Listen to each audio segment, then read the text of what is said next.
All right, guys. Okay.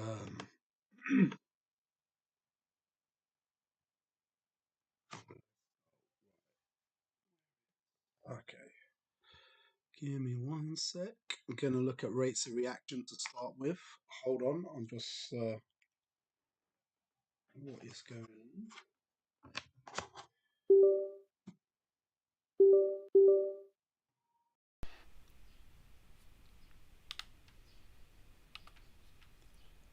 Crap popping up everywhere.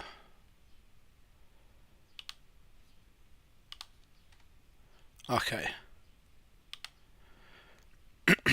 Yeah, going all right. Hay fever's been a bit bad. But yeah. So let's go. What I need.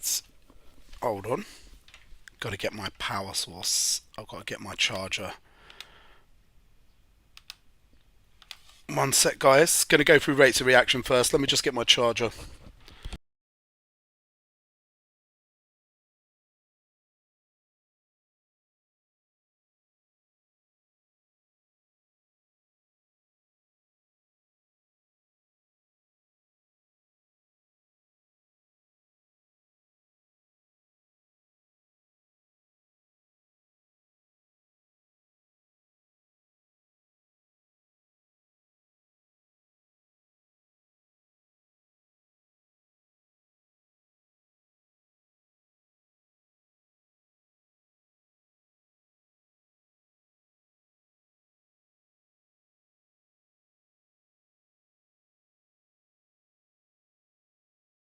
Alright, guys. On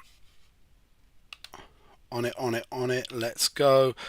Okay, some of you have got rates of reaction coming up tomorrow, so let's go through rates of reaction to start. Just getting my charger in.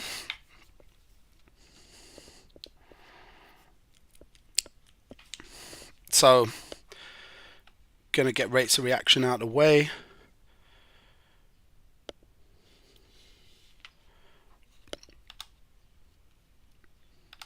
Let's go. Right, guys.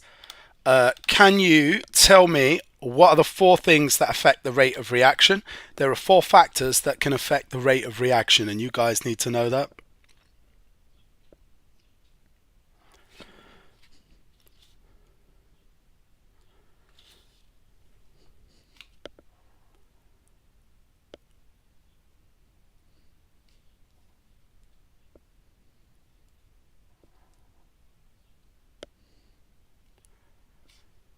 Pressure, surface area, concentration, catalyst, temperature. Boom, you got them all, guys. So you've got temperature, surface area, catalyst, concentration. You guys have got them all. Pressure is concentration for gases. Concentration is if you're dealing with solutions. You can't really change the concentration of a solid. So when you're dealing with solids, you're talking about surface area. Now you need to know the scientific explanation for each. Temperature is worth 3 marks if you can explain how the temperature increases the rate of reaction. So who can explain how temperature increases the rate of reaction? It's 3 marks if you can do the explanation. And I'll put the correct one up here. Increased kinetic energy, more particles, more collisions. Good. More kinetic energy, you're going to get a mark. Really good, Manny. You have to say more frequent collisions. Every time you're going to write collisions, say the word frequent. Good. Nice one, Manny. Less activation energy. It's not that there's less activation energy. You're on the right track. It's that more particles have energy greater than the activation energy. Nice one, Ali. So more mean kinetic energy, more movement, more particles with greater than the activation energy. So your 3 marks are as follows. So your temperature explanation is as follows. More kinetic energy. By the way, you will get the marks for saying particles moving faster. So you can say either one. More kinetic energy. We want more frequent collisions. More particles with greater energy than activation energy. So a bit long, but temperature has the greatest effect because not only does it increase collisions, but it increases the energy the particles carry, so they have greater than the activation energy. So it has a bigger effect than concentration or surface area or any of the others. So that's the temperature one. It's worth 3 marks. Also, don't forget, they might ask you state and explain what happens. Then it's 4 marks, because you get a mark for saying, oh, temperature increases the rate of reaction because kinetic energy, more frequent collisions, more particles with greater energy than the activation energy. Right, can you guys do can you guys do, why does concentration increase the rate of reaction? And that's 2 marks.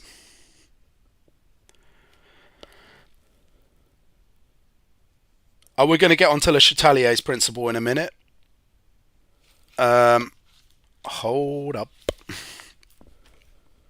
It's kind of, I'm revising all exam boards, but I'm trying to revise the things that are cross exam boards. So if you're doing OCR, then rates of reactions is coming up. And if you're doing Edexcel, then rates of reactions are coming up. Le Chatelier's principle is coming up for Edexcel as well, so I'm dealing with those first. Okay, so concentration, increased particles in a given volume. I like Midget's one, so increased frequency of collision. Nice, that is correct.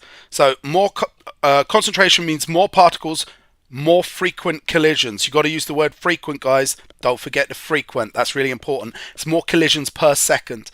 So concentration, 2 marks. For concentration, more particles in a given volume or the same volume, more frequent collisions, more successful collisions. So as well, you can use the word success if you want. So you're going to get an increase in the rate of reaction. Coolio. Right. Let's do, by the way, pressure is identical to concentration. So if you're asked, why did increasing the pressure change the rate of reaction? You'd say, oh, increasing the pressure would increase the rate of reaction because more particles in a given volume or the same space, so more frequent collisions, more successful collisions. Okay, surface area. What about surface area?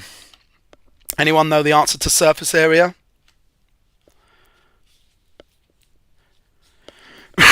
Lucas, what exam board are you doing?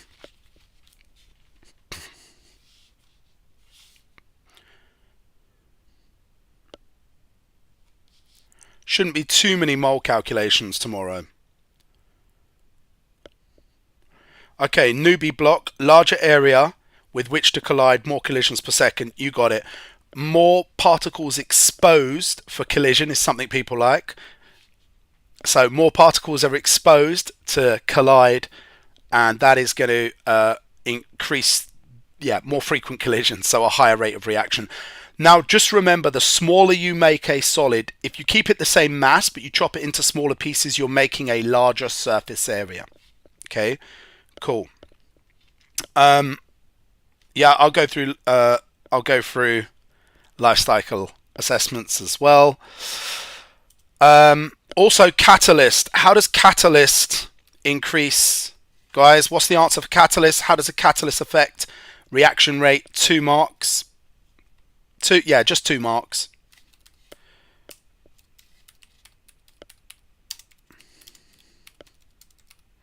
You can say more particles available or more particles exposed.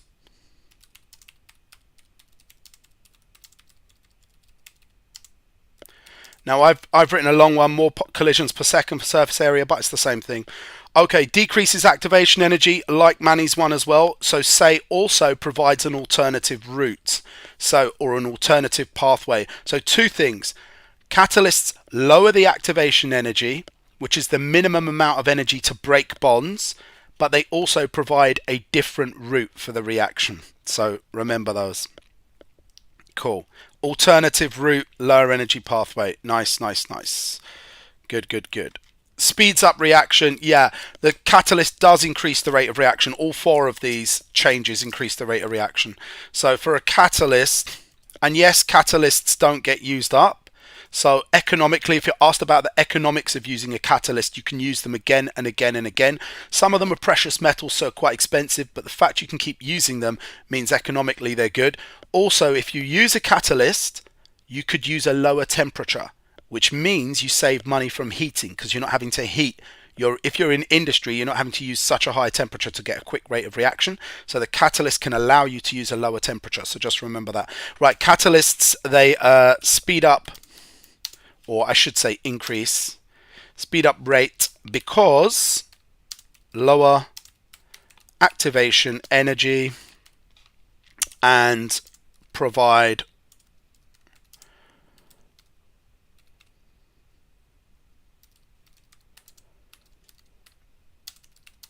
alternative route for reaction or pathway. Okay.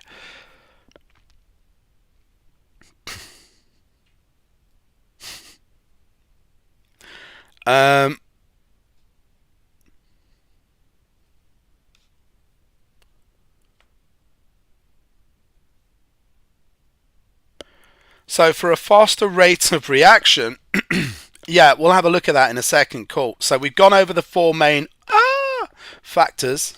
Just delete all that. Deleted the wrong thing. Right, couple of things, guys. So check out this. Describe or explain. Be really careful. If it says describe, you don't need to use science. You just need to say what you see. But it could be 3 marks. Look at the areas on a graph. If you were asked, you're going to get graphs tomorrow because rates of reaction always has graphs. So if you're asked, there's 3 different shapes. We've got the bit where the line is steepest is the highest rate of reaction.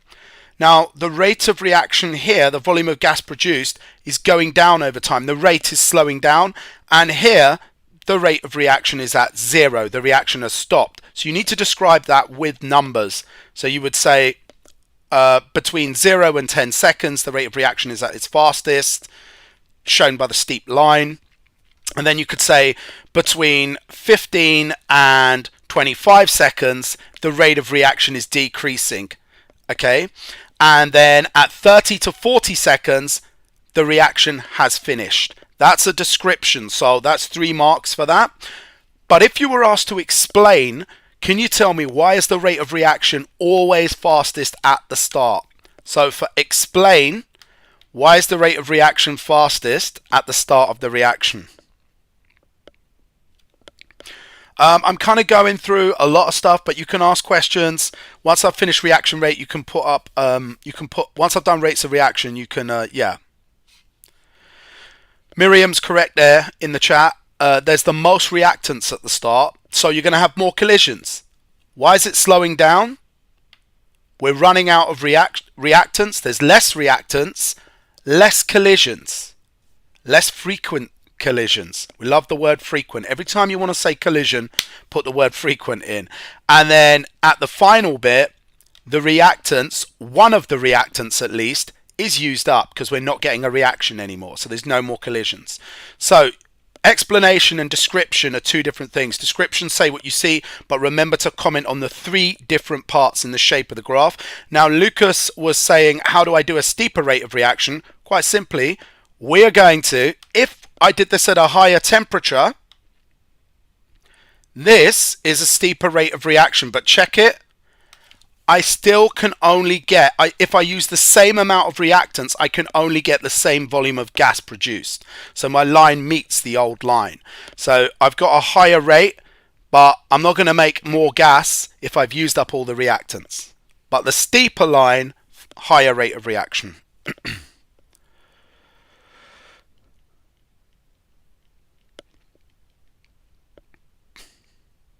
Yeah. More frequent collisions. More frequent collisions is important.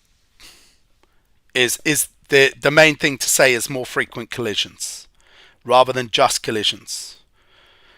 Yeah, that's right. As particles collide, concentration decreases. Gabriella, less frequent collisions. That's right. Yeah. Okay.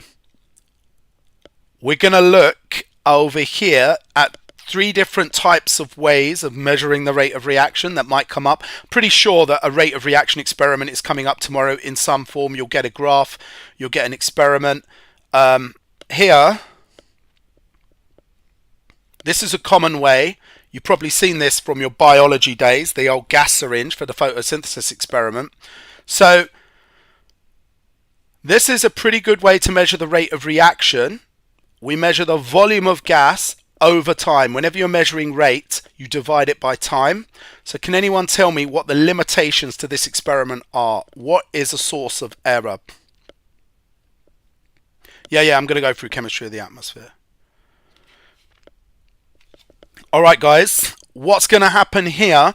When I rush to I put my marble chips and mix it with my hydrochloric acids, what's going to happen before I get the bung in? Yeah, you're right. Gas escapes. Well done, Miriam. All depends on human reaction time. That's right, Eggmaster. I've got to rush and get the bung in with the capillary tube. In the 1 second it takes for me to drop the marble chips in, pick up my bung and put it in, you have to lose some gas. It's impossible to do this without losing. Even if you only lose a few centimeters cubed, you're going to lose some initial gas that's released, which means you're going to get a not an accurate rate of reaction. Not fully accurate at the start anyway. So that's a limitation to that experiment, but that's a very common one. Volume of gas given off over time. What about the old sodium thiosulfate? Precipitation reaction with sodium thiosulfate. When you mix 2 chemicals together in a solid forms, and it's sulfur, the solid is sulfur that forms in the conical flask, this is going to block out the light from the black X you draw on a piece of card, and as soon as you can no longer see the X, you press stop. What's the limitations with this experiment? Yes, it will go cloudy, absolutely. No, I like that. Also subjective, when the cross disappears, it's down to the subject. Subjective means down to the person, the subject. Your friend might say, nah, I can still see the cross. And you say, no, the cross has disappeared. So when do you press stop on the stop clock? It's subjective. That's good. It's also qualitative. Do you know what I mean by qualitative? Well, it's not really qualitative. You do get a number actually, so forget that. Scrap that. What you don't get... What you don't get is when you're calculating, how do you calculate the rate from this experiment?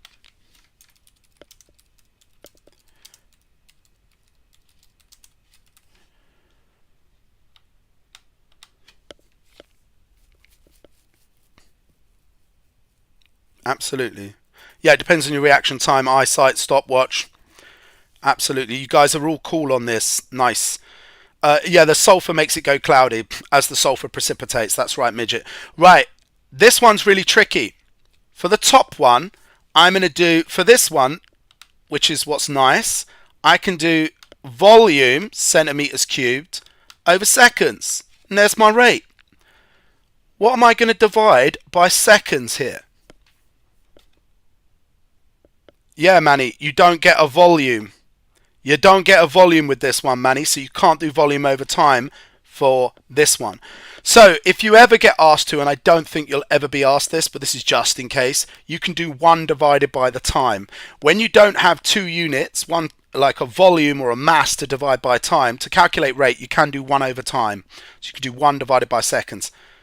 That should be 1 over t. I'm measuring in seconds, but a lot of people will just plot time.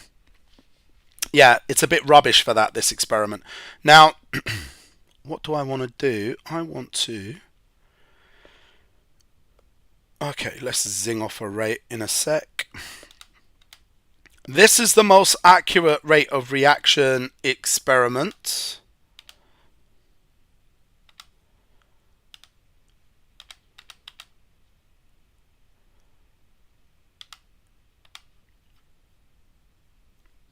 What's the perfect answer here, guys? Just a quick recap.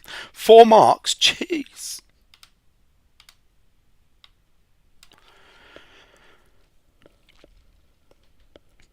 Okay, guys, state the effects that increasing the temperature of the sodium thiosulfate has on the rate of reaction. So what's the effect of increasing temperature on the sodium thiosulfate? This is going back to the old looking at the disappearing cross. So again, why is it 4 marks? What's the effect of temperature? Who can state the 4 marker? More particles have the activation energy, so more successful. More kinetic energy, so more collisions. And the one thing we need to include is in the question, for the first mark, state the effect. So first of all, what was the effect?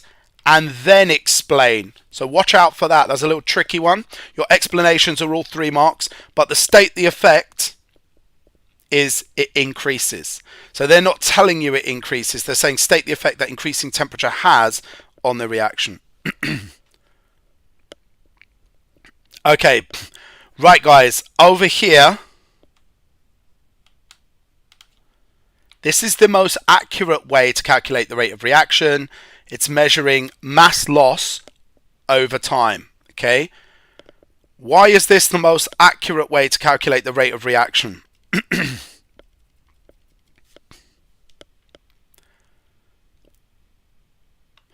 And why does it lose mass over time? I should ask you a number of questions. Why does it lose mass over time, and why is this the most accurate way? Cotton wool stops, liquid escaping, nice, but gas can escape, so you can measure the mass before and after. Yeah, awesome. Yeah, so you can just record the mass as it goes down as a gas escapes. Now you can only use this if when a gas is escaping. It's not actually closed. The gas can escape, midget, through the holes in the cotton wool. And this has come up before where it said, what's the cotton wool before? And people have said to stop the gas getting out.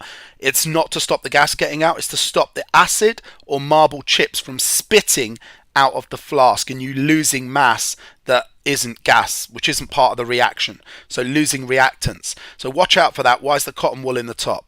The cotton wool is there to stop the acid or the marble chips from spitting out of the tube or you losing them in the reaction if there's fizzing and stuff. You actually want the gas to leave because that's how you're measuring the rate. This is no good for a reaction which doesn't produce a gas, but if it does, awesome. Okay. Yeah, so the gas leaves through the cotton wool and you just measure how quickly it goes down. Yes, gas has a mass. Absolutely, gas is made of atoms. Carbon has an MR of 44, so 1 mole of carbon weighs 44 grams. Now, this is equivalent to using a gas syringe, same one as before. You're going to lose some gas when you put the bung in. So that one at the bottom there is the same as the one with the gas syringe. You'll lose a little bit of gas, systematic error or whatever, error in your method. Who's annoying people? Who needs to be removed?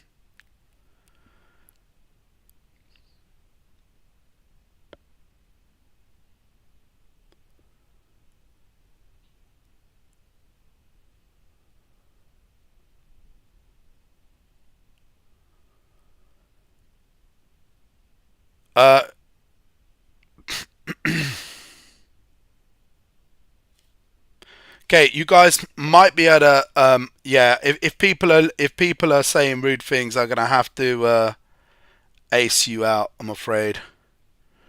So yeah, which means I'll have to take a little second and move people out if they're saying rude stuff. You can't really be cussing people on here, so okay guys, that's rates of reaction. Is there any questions about rates of reaction before we move on to equilibrium? Any questions about rates of reaction? This is a mixture of combined and higher. So for rates of reaction, you're pretty similar. It's pretty similar for combined and higher. Combined, sorry, and triple and higher and foundation. It's very similar for rates of reaction. So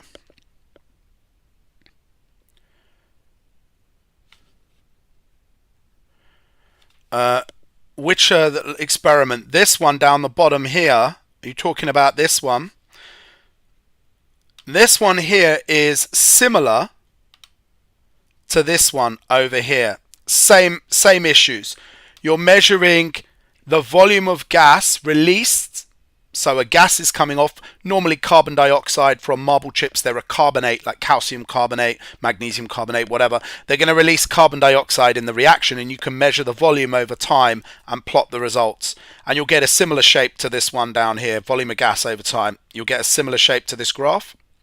And then if you change the surface area, with solid marble chips, they normally change the surface area. So make sure you keep the mass the same. You don't need to say when you're dealing with liquids, guys, if you're doing the sodium thiosulfate, you don't need to say, oh, keep the surface area the same. You can't change the surface area of liquid. So really, the only time you say control the surface area is if you're changing the temperature and you're using a solid. But you might be investigating the surface area and then you'll change the surface area. So remember with the rates of reaction, we said surface area, catalyst, concentration, and temperature. If they ask you to write up how to carry out a reaction, if you're changing the temperature, keep the others the same. So you want to keep the concentration of both reactants the same. If you're using a solid, you want to keep the mass the same, etc. Yeah, don't use a catalyst, whatever. You don't need to say keep surface area the same if you're not using a solid. If you're changing the concentration, you could use a water bath to keep the temperature the same. And they might ask you what happens if you don't, and then you can explain your temperature bit about kinetic energy and all of that. So just remember your control variables. You only ever change one of the 4 factors that affect the rate of reaction. You keep the others the same.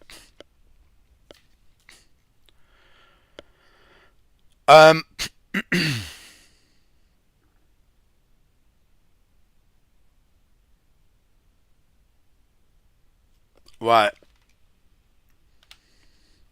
Now, gonna go over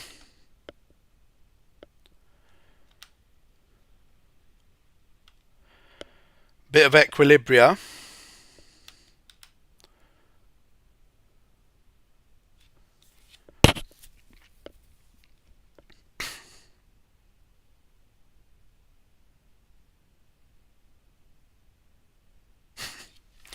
Okay. Right. If you look here,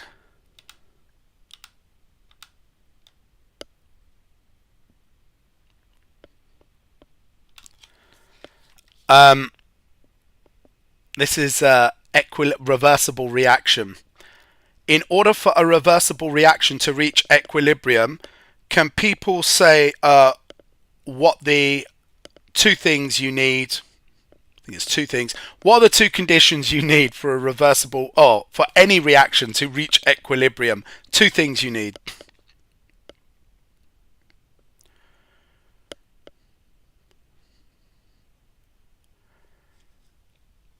Good. Emily's on it. Closed system. You've got to have a closed system. And the second one is it's well done, Sophie. Yeah, closed system. And the second one is it has to be a reversible reaction, which I kind of mentioned. So a reaction will only reach an equilibrium if it's in a closed system and the reaction is reversible. All reversible reactions will eventually reach equilibrium in a closed system. Now, when they reach equilibrium, watch out for these 2 statements. One of these statements is wrong. So I'm going to put 2 statements. You've got to see which one is wrong.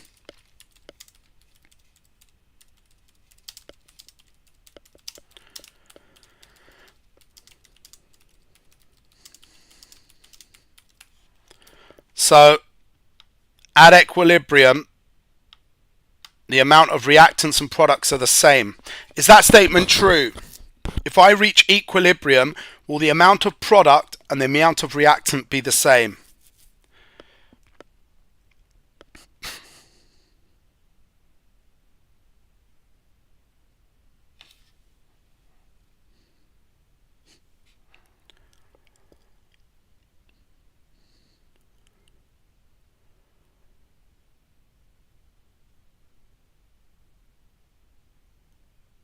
Oh man, who is this utter idiot? Right, let me get rid of this idiot, okay? This dude is a proper idiot. 1 second, guys, I've got to put something on here to get rid of this person. Hold on. Yeah, they've been reported now for hate speech. So that person's been reported for hate speech. We're not really going to have the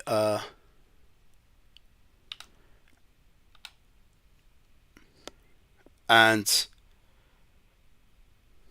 all right, guys. Can anybody see that person's comments still, or have they gone? Yeah. That was just someone like, oh my gosh, that guy was saying some seriously bad stuff. Don't worry, I've kind of hidden his comments, I think. So anyway, cool guys. It's hard to keep my eyes on the chat at the same time. So thank you for keeping me updated with somebody like that. Okay. Cool. Right. Is that true? Is the amount of reactant and product equal at equilibrium?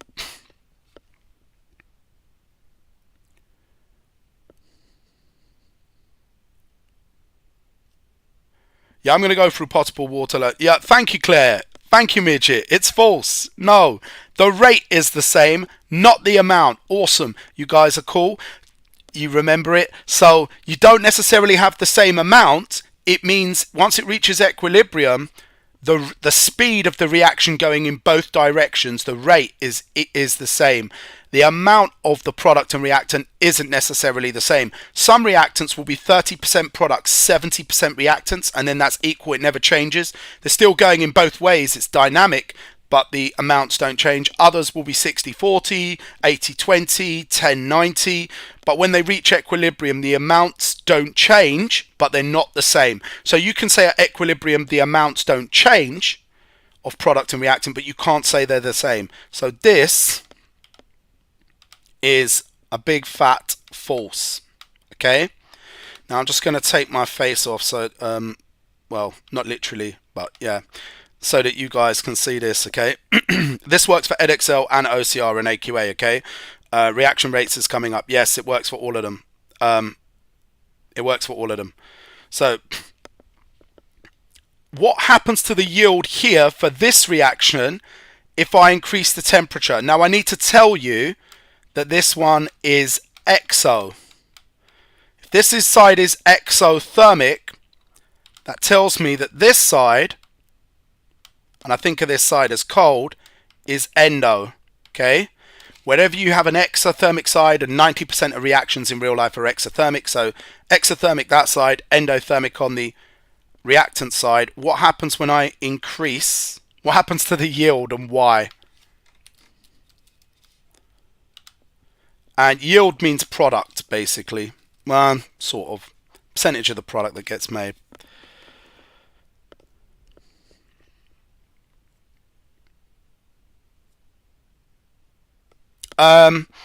If you increase the temperature, your yield decreases due to Le Chatelier's principle. So just remember,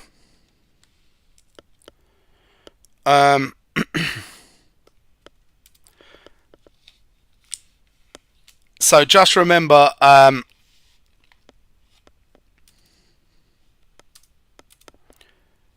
French guy Le Chatelier or Le Chatelier or Le Chatelier, he said if you make a change to a condition, the equilibrium position will shift to counter the change. So basically, whatever you do to a reversible reaction, the reversible reaction will shift to the side to counter the change. So if I increase the temperature of a hot reaction, an exothermic reaction, then it will shift towards the reactants in order to counter that. It's trying to return itself back the other way. So if I heat up this reaction, it will decrease yield,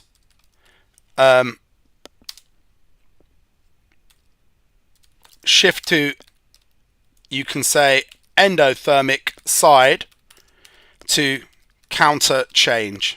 Okay, so the reason why the yield will decrease is because it's going to shift to the endothermic side, which is the reactants, to counter the change. What happens, guys, if you increase the pressure? They'll tell you which is exo and which is endo, YN. Okay, they're going to tell you which side's exo, or something else they'll do to tell you it's exo, so watch out for this, guys. You might, for those of you doing higher, they might write like minus 150 delta H kJ per mole. I'm not going to write all the units, but they'll give you the energy change. A negative sign means it's exothermic. So that's the other clue that it's exothermic. Look for a negative sign on the right. That means that heat is going out, being taken away from the system. So it's a negative side. So what happens if I increase the pressure? It won't decrease the yield. It shifts to the side with the least molecules. Which side is that? Which side's that, Emily?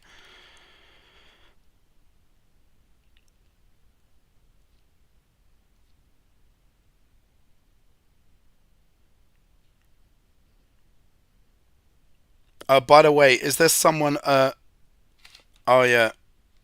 Oh, yeah, Sophie, I see. Okay. Cool. I shall block a few more people because people are being a bit dumb. So let's just block a couple more people.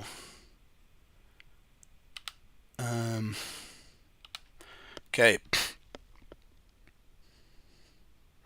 That's all right. If people are getting rude, they got to go, innit? So the equilibrium shifts to the side with the least molecules. So yeah, to the right. Nice. If anything shifts to the right, it will increase the yield. So increase the yield as it shifts to sides. Your explanation should be with least gas molecules. They could be really sneaky and put a solid or a liquid in there. They don't count when you're adding up the gas molecules. So when you're adding this up, there's one gas molecule on this side and two gas molecules on that side. So if you increase the pressure, the reaction says, oh my gosh, I need to decrease the pressure, and it goes to the side with the least gas molecules to try and decrease collisions and therefore decrease pressure. So that's a sneaky way for us to influence the reaction and force the shift in equilibrium to the forwards reaction, right hand side, or the product side. You can call the side with the product side, the forward reaction, or the right hand side, your choice.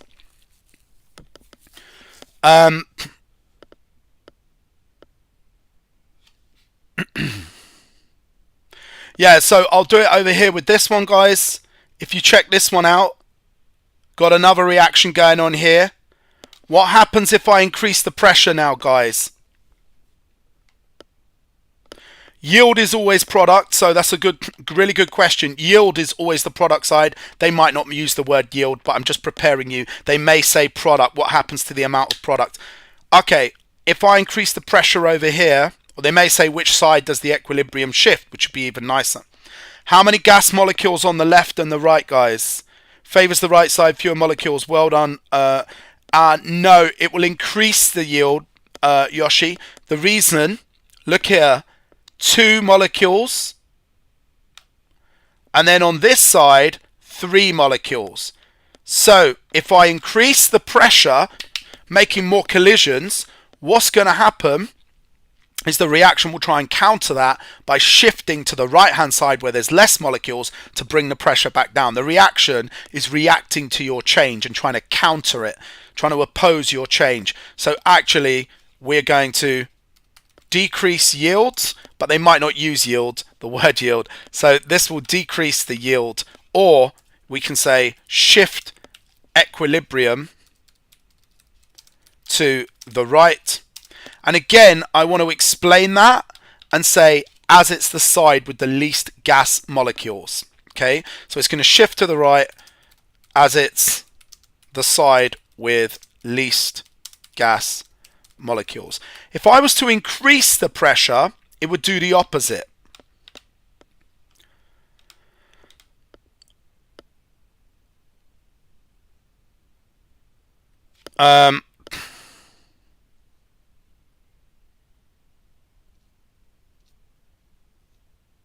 Okay.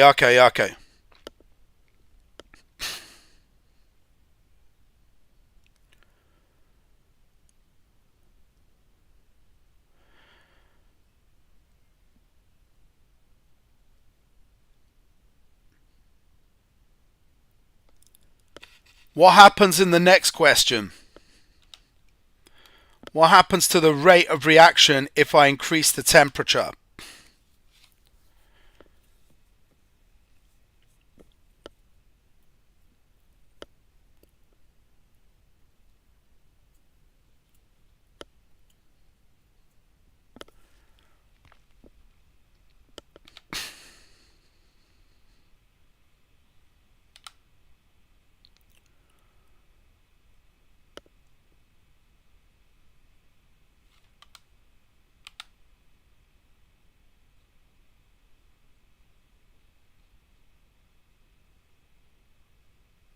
Okay.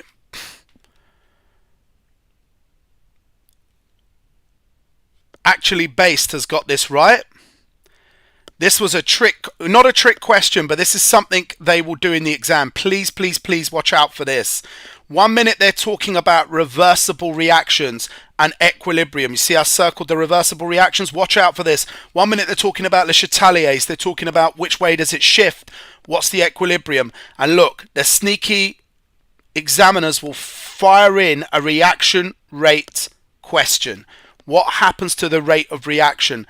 That always increases. It doesn't matter about shifting left and right. Suddenly you're going from writing about equilibrium and they drop a little reaction rate on you and you think you're still talking about equilibrium. So please watch out for that. If you increase the temperature, you always increase the reaction rate because of energy and particle collisions. So watch out for that. Yep, sneaky people. All right, one more on this because this is a difficult topic. One more on this. Here we go. Chlorine gas is produced. Well, today's been a bit weird. I've had to be blocking people, which is a bit nuts. Working out how to block people, which is, yeah. There we go.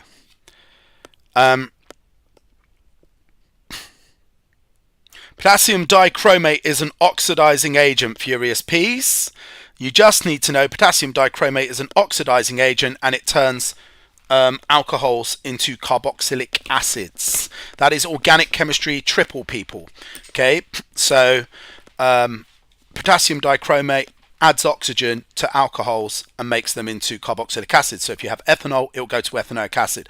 Right, people who can explain their answer for 2 marks using Le Chatelier's principle, predict the effect of increasing the temperature on the amount of chlorine gas produced at equilibrium. It is a test for alcohols, I believe, as well. Yes, because you get a color change. The color change is orange to green or green to orange, depending on which way you're going. So, what we got here, Furious Peas, equilibrium will shift to the right. Let me just check. If we increase the temperature, ooh, well spotted.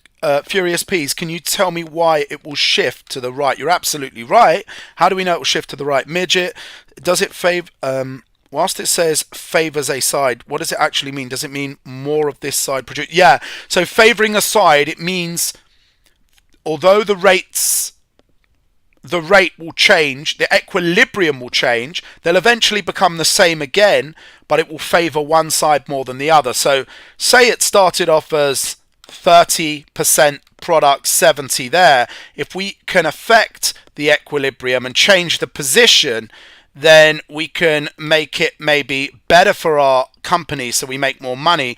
We can then have 10% reactants and 90% products. So that means we're favoring the right-hand reaction. And increasing the temperature, why does it favor the right? Well, it's an endothermic reaction. Please read the text. Use a highlighter pen if you've got it. The reaction is endothermic, cold. So if you increase the temperature, it's going to try and get rid of your increase, counter your change by moving to the right, which is the endothermic side. Okay, what's the effect of pressure? Another 2 marks. What's the effect of pressure on this? Yeah, if you had a 6 marker, you can talk about economics with certain topics.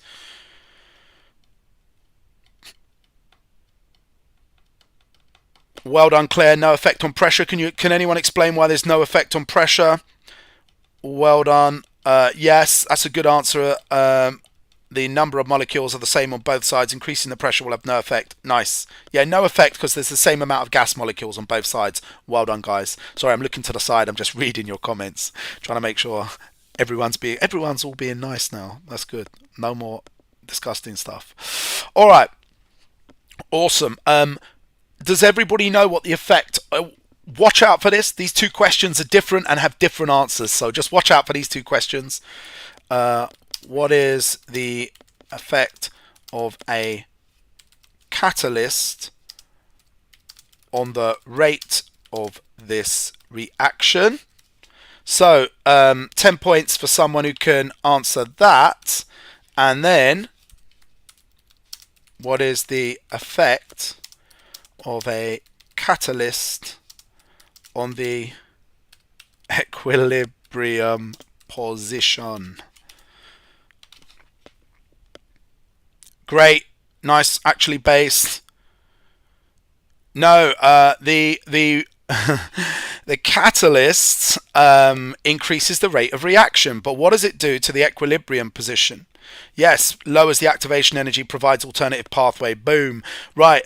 What about the second one? No effect. Thank you, Amna. So what you need to do, guys, really, really important, you'll watch out, because sometimes you're in the middle of talking about Le Chatelier and your brain is thinking reversible reactions, Le Chatelier, and they'll bust a catalyst and rate on you, and you might not see that wording because it's part of the same question. D, E, F. You're on F and it says, what's the effect of rate? And you're in such a flow with the reversible reactions, you're like, oh, it's got no effect on the equilibrium. It wasn't asking you about equilibrium. So check the questions when they get into equilibrium. Make sure they're talking about equilibrium and not rate of reaction. They will use the word rate when they're talking about rate of reaction.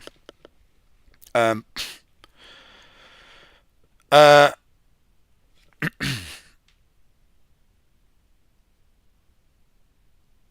I'm not unblocking anyone. At the end of the day, yeah, maybe for the next live they can they can try, but it's too much to be like. There's only one of me, and yeah, you get the idea, right? Doing a total U-turn. Quite a few of you have got this coming up. So quite a few of you have got this coming up. So just off of rate of reactions and equilibria.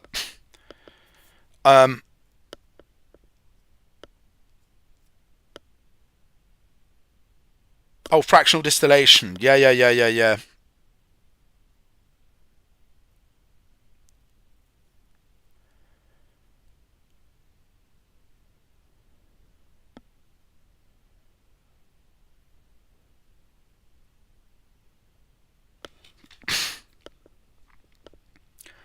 That's okay. That's okay. If KT is gonna get you're gonna get blocked in a second, KT. So you need to stop all the blocking up the chat, because the chat is for answering science questions.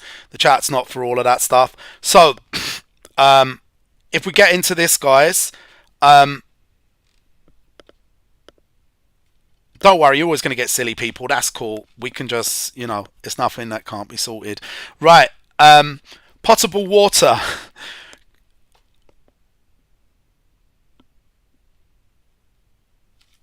Yeah, I'll go through that newbie block at some point.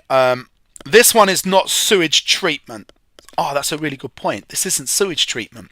So this is potable water. Two different things. The water you flush down your toilet is sewage water. That does not go back into the system and come out your tap for you to drink.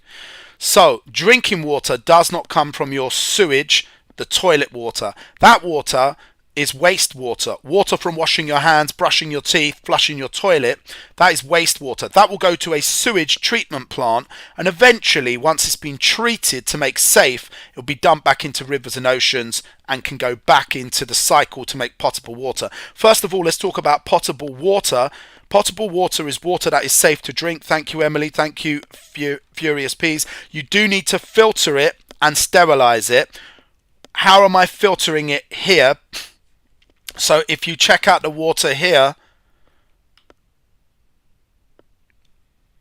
the water comes through this mesh filtration.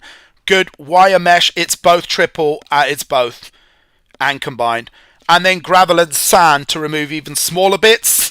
And then what does the chlorine, ultraviolet light, and ozone do? Yeah, I'll go through reverse osmosis. We're not onto that yet. What does the chlorine, ultraviolet light, and ozone do?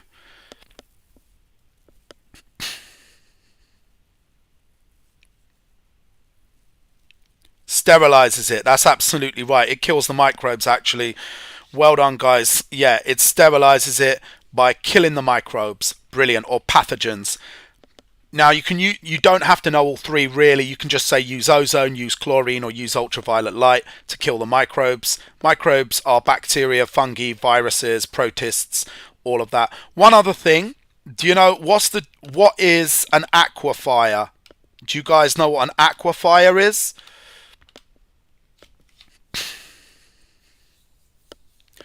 Yeah, Furious Peas, you can get the hydrogen from the electrolysis of water, splitting water into oxygen and hydrogen, or we get it from fossil fuels. Normally we say we get it from fossil fuels, and that's why that part is non-renewable and a bit environmentally dodgy. Whereas the nitrogen we can just get from the air.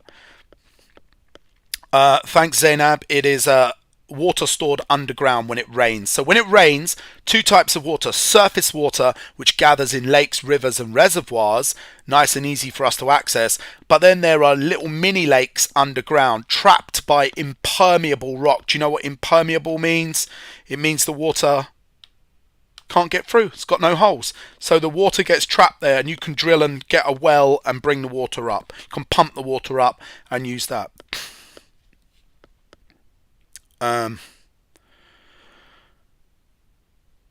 Cool. Nice. Yeah, we'll go through the LCA. Yeah. I can go through. I should really go through Haber process. I could go through Haber process quickly, as that was back with the other one. So we can zing back to that. So aquifer unknown is just a pool of water found underground called groundwater that's trapped by rocks. Yeah, they store water, the aquifer. Okay. Nice. Right. What about hot countries, guys? This has got reverse osmosis. Someone was talking about reverse osmosis earlier, so just going to mention reverse osmosis here. If you live in Dubai, you live in Kuwait, you live in a dry country, it's not necessarily hot. Some hot countries like Brazil, rainforest, it rains all the time. They can get the water the same way as us from ground or surface water.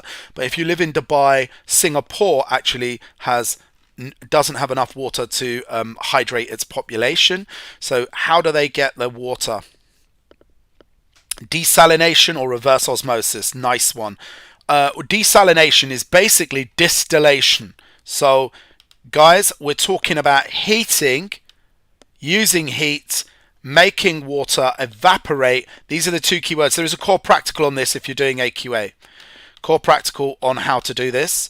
And the evaporated water goes into a condenser. You can do it in the lab. Obviously, in places like Dubai, they do it in massive desalination plants, which are huge versions of your Liebig condenser. Here we're going to evaporate the water. It's going to condense through here, and you're going to get water with no salt, and all the salt is going to be left back over here. Our salt is left behind. Okay. There is a core practical on this. Yes, that is right. Someone said they're both expensive. No, Yoshi, you're right. Desalination is expensive. So it's going to cost you a lot of money. Why? Where's the expensive bit on this diagram? Why is desalination expensive? Why is reverse osmosis expensive? Thank you, Furious Peas. Requires a lot of energy. Heat energy to boil the water. I know in a lab that's not expensive, but you're doing it on a massive scale. You're boiling water, seawater, for an entire population, bearing in mind people in a hot country are going to drink like 5-6 litres of, I don't know how many litres, 2, 3, 4 litres of water a day. You need to boil a crap load of water. That's a lot of money. Okay. Reverse osmosis is this. For those of you that are going, reverse what? The water is going to move it still has a membrane, so still remember there's a cell, not a cell membrane, but there's a membrane. So similar to normal osmosis, if you were asked to compare, The difference is we're moving the water against the concentration gradient. That's the reverse. It's like active transport, so it requires energy. We're trying to move water back where it's all pure water and get all the pure water on one side and leave the salt on the other side. So that's going against the concentration gradient, and that's going to require energy, just like active transport, to do that, but it does go across a membrane. Cool.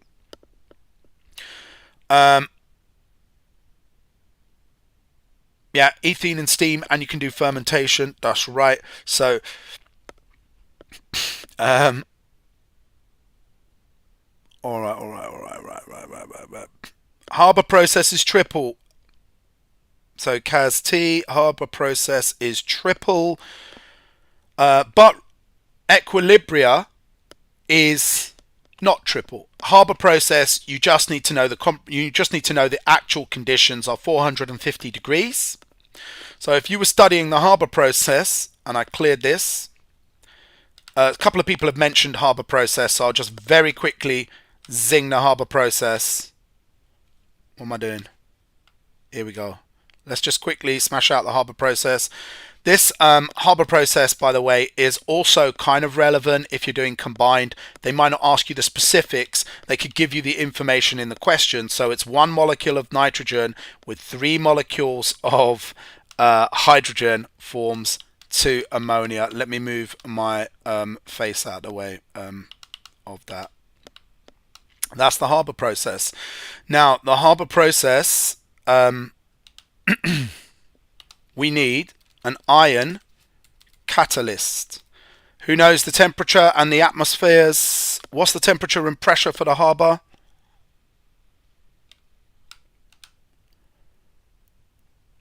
(200 atmospheres), nice. And 450 degrees. My 4 button don't work very well. Yeah. Nice, awesome, nice. 3 conditions: ion catalyst, 200 atmospheres, 450 degrees. Why is this? Can anybody tell me why it is surprising that we use a temperature? Why is it surprising that we use a temperature of 450 degrees? What fact about this equation makes it surprising? Yeah, we want a high rate of reaction, Furious Peas. And yeah, nice one. Someone said compromise on yield and rate of reaction. You're absolutely right. That's going to give you a bad yield using 450 degrees because this is exothermic. So it's going to force the reaction to actually favor the reactants, the nitrogen and the hydrogen, instead of the ammonia that we want to make. So it's going to favor the opposite side. Why do we still do it? Because we want a high rate of reaction. Okay, so it's about reaching a compromise. We reduce our amount of ammonia to get the reaction going quickly. Okay, reduce our yield.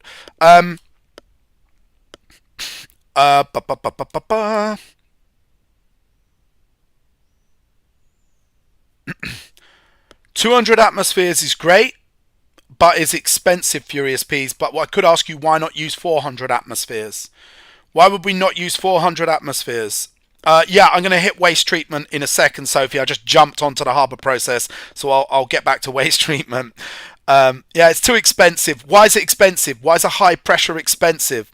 Thank you, Midget. It's dangerous. It can explode. You need thick walls, thick safety. Awesome. So you've got to link all of that together. Right. If you're doing Haber process, guys, you need to know the source of nitrogen and the source of hydrogen. Where do we get the raw materials for the Haber process? Nitrogen from the air. We can get that by fractional distillation of the air. So you might say, how do you get nitrogen? If you wanted to cool it, we could get fractional, but we don't need to. We can get nitrogen from the air. We can separate it from the other bits in the air by fractional distillation. And, sorry, hydrogen we get from fossil fuels or electrolysis of water, but both are going to use energy and one wastes a non-renewable resource. Why is ammonia important? What does ammonia make that's important for fertilizers? Yeah, you can say natural gas because that is a fossil fuel. Yes, but they make a particular chemical. We react ammonia to make ammonium nitrate, which is the soluble form, that we put onto plants, so ammonium nitrate. It can this can go into this links to NPK fertilizers, Yoshi. So this links to NPK fertilizers.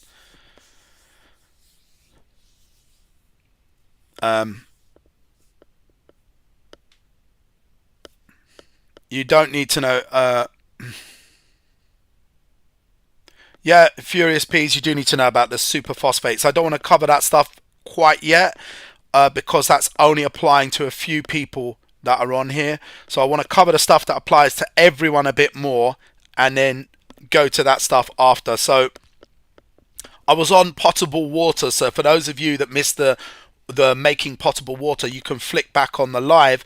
What I'm going to do now is I want to go to waste.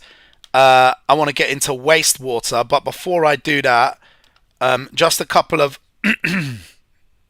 jeez, just a couple of questions here. So what would be the answers to these? And then I'm going to get on to go on to sewage treatment, because we need to do sewage treatment.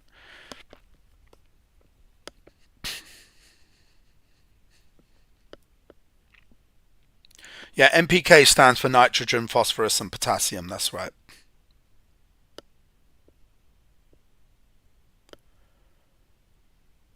Yeah, midget, that's ammonia's use is really mainly fertilizers.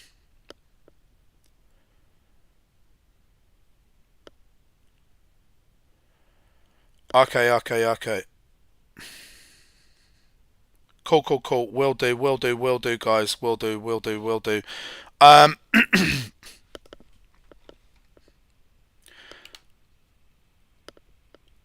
gotta find the dude. Alright, it just takes me a quick minute.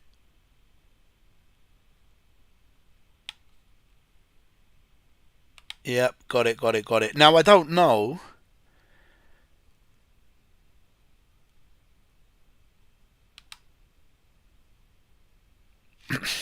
Okay, I think that you can no longer see that dude. So he's just having a conversation with himself now.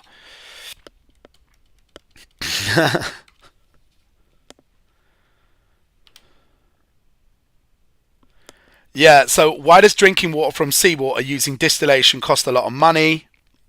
Why does it cost a lot of money to turn seawater into potable water? That's the first question here. Sorry, people probably put up the answers and I missed it with a... Yeah, high energy. You got to heat. Heat. Good. Nice answers. Right, river water is filtered, then sterilized. Why do we filter? Why do we sterilize? Two different answers here.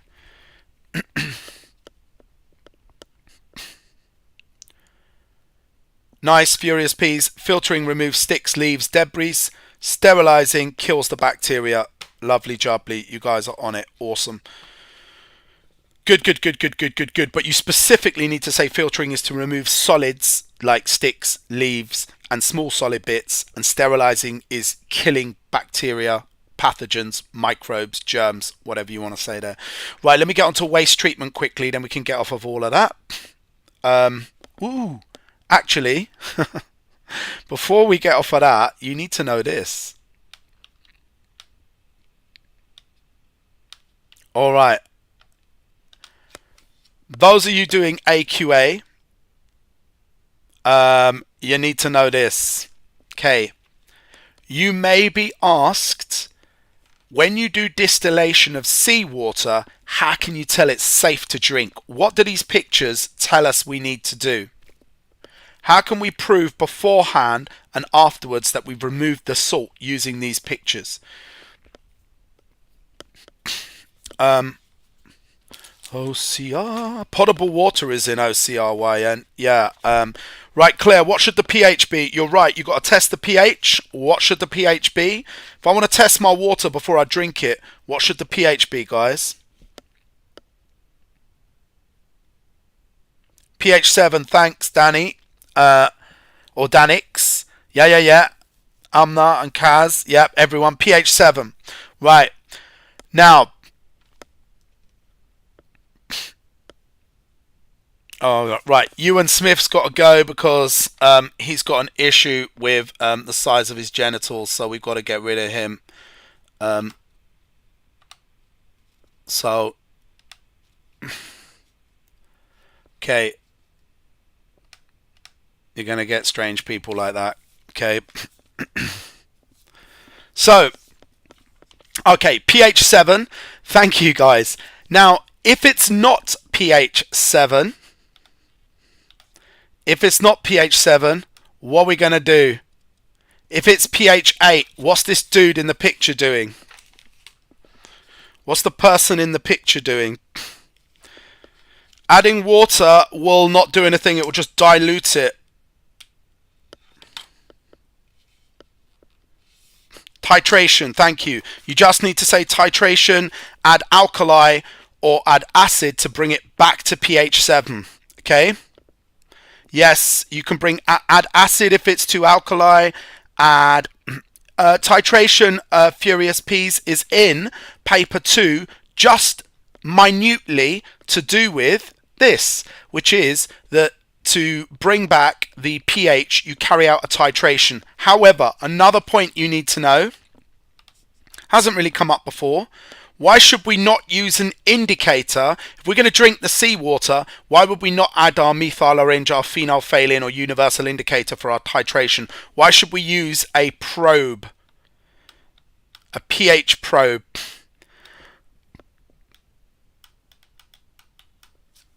Lloyd's got it right. The indicator will mean your water is not potable. Even if you go, yes, pH 7, I've removed the salt. It's not potable. It's not acid, it's not alkali. You won't have actually proved you've removed the salt by pH 7 because water with salt will still be pH 7. So, but you proved it's not acid or alkali, but you've added indicator, and indicators are toxic. So you need to use a pH probe for this. Right. What is this test doing? What does that prove? If I do a sodium ion test, what does this prove? The flame test.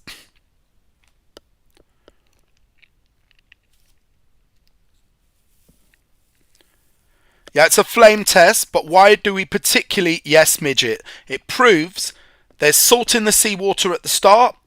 So you could get your seawater, prove there's salt in it, say, look, yellow flame.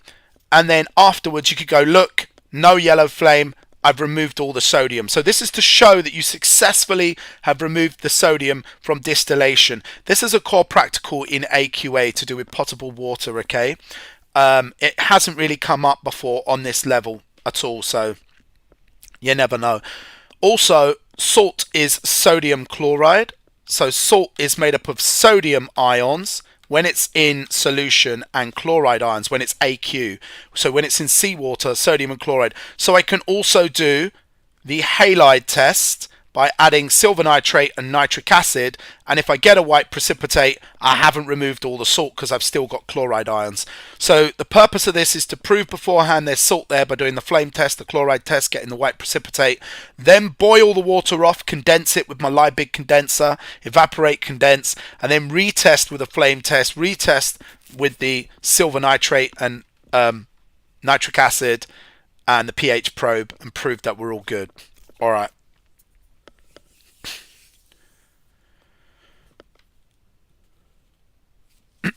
Eggmaster, what exam board are you doing?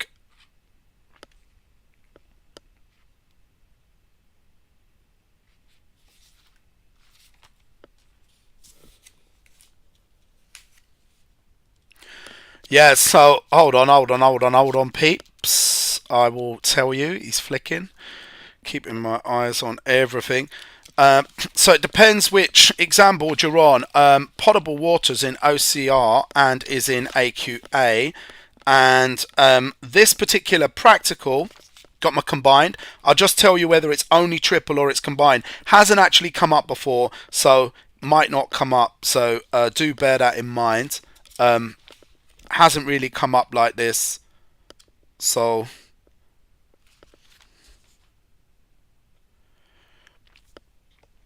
okay, it is in both, but only triple kids need to know about the sodium test and the chloride ion test and the titration. Combined kids just need to know that you do a distillation practical. Okay, you just boil the water and then condense it. If you're triple, you need to know how to prove that the water has no salt in it. So you need to be able to say, do a titration, do the flame test, do the chloride ion test. Okay, and you need to be able to describe those tests. Right, I was on my way looking for wastewater and I found it. So let's just quickly do sewage. What are the 6 steps for the treatment of sewage?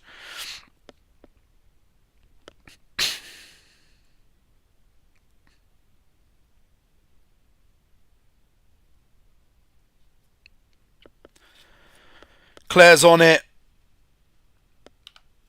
You got to do something called screening. Screening is a little bit like the mesh in the potable water. It removes the twigs and the leaves and plastic bags and any crap that's in the sewer. Nice, love it. You got sedimentation. What's sedimentation? You know, you buy a carton of orange juice and it says shake before use. It's to get the bits moved. If you don't shake a drink before use, bits, solid bits, fall to the bottom. Well, we want to do this with sewage. We want the solid lumps, pretty nasty stuff, that's your poo, falling to the bottom. So we get rid of the twigs and stuff, but any pooey bits, yeah, I know, nasty. We want them to fall to the bottom. Then we can tip off the liquid. Great. Screening, grit removal, nice, love it. Yeah. Now, aerobic and anaerobic biological digestion, you use them for different things. So what you guys need to know is, got 2 questions here. Hold on, let me get up the rest of the wastewater. I'm never going to remember all the wastewater treatments. Where are they? Yep. So you guys are all over it. Sedimentation is allow the sludge to fall to the bottom. Then you're going to, in stage 3, remove effluent. You might think, what's effluent? That's the liquid that is come off the waste and is sitting at the top. So we remove the effluent. And then sludge is anaerobically digested. So you need to know that sludge is anaerobically digested. And the effluent is aerobically digested. Yeah, I didn't put aerobic, but the effluent is aerobically digested. And then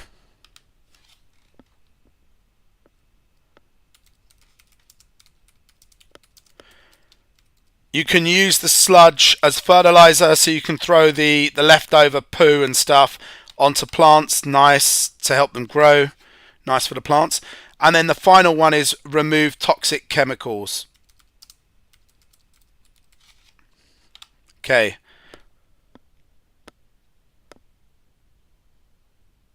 Yeah, you can write bullet points. Yeah, you can bullet point. No one's ever removed any mark.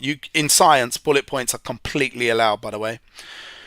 Which of the following is the first stage of wastewater treatment? So, which of these? Screening, removal of grit. How is sewage sludge treated before being released into the environment? The sludge is anaerobic digestion. And the sludge can release gases that we can use for fuels to heat homes and things. So if you anaerobically digest waste like poo and stuff, like cow poo or whatever poo or waste from the sewage, you can create gases which you can burn as a fuel to heat things. Nice. The aerobic digestion is for the effluent. Yes, we can dry the sludge and use as a fertilizer. That's it. The effluent is aerobically digested, midget. That's right. That's aerobically digested. Anaerobic is without oxygen. Cool. So that's kind of waste treatment. Wastewater, as I said, is the water you flush down your toilet, you spit out when you clean your teeth, your shower off. That all goes down and has to be treated before being released into lakes and rivers. Recently in England, quite a lot of the water companies have been in trouble because they've been skipping this and dumping it straight raw into the sea. around England, and quite a few companies, people are saying, look, the government needs to fine them and charge them millions of pounds, because they're making your mum and dad pay about £800 a year for your water, and saying, look, we take away your waste and we clean it before putting it back in the river. And they've not been doing that, they've been dumping it, so it's been on the news a bit. Right.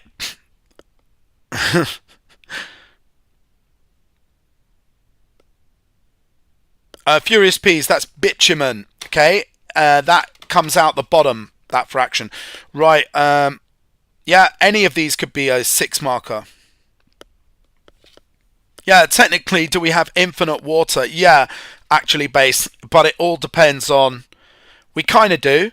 It all depends on your aquifers. So some countries have more aquifers than others. So you look at a country like Spain and you go, wow, that's hot and dry. But maybe they got more water underground than us. So, you know, that they can access there. So it all depends on how much your store of water is. But technically, yeah, the water cycle is just going to go round and round.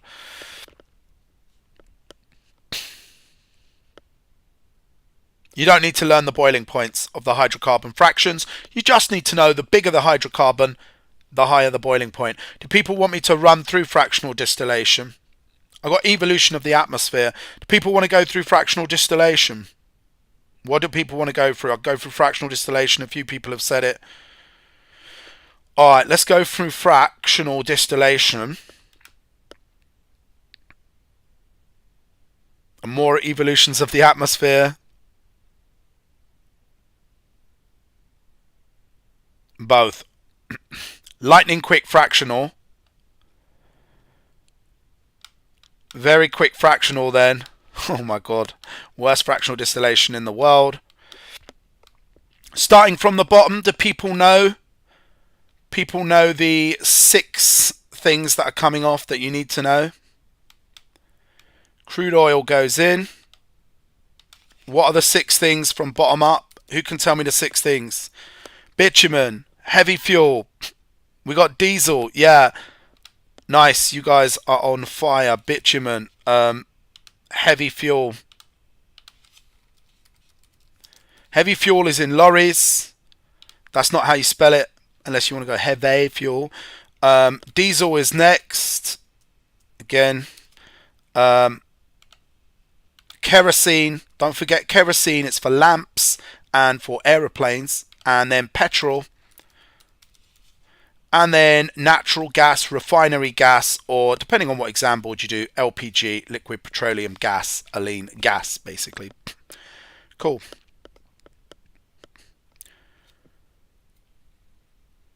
Right, guys. I need to ask you a question. Petrol and kerosene. Here's a question. See if you can answer this. What is the difference in the color, viscosity, boiling point, and flammability of kerosene and petrol? Okay, guys. Sorry, talking like a reet. I had to sort that out. What is the difference in color, viscosity, boiling point, and flammability of kerosene and petrol? Petrol's got a lower boiling point. Furious Peas, less viscous, more flammable. Nice. Kerosene will be more viscous. Lower is more viscous, Yoshi. Kerosene, higher boiling point, Manny, that's correct. It's lower down. This is combined as well. Kerosene is more viscous, higher boiling point, but lower flammability. Yes, that's right.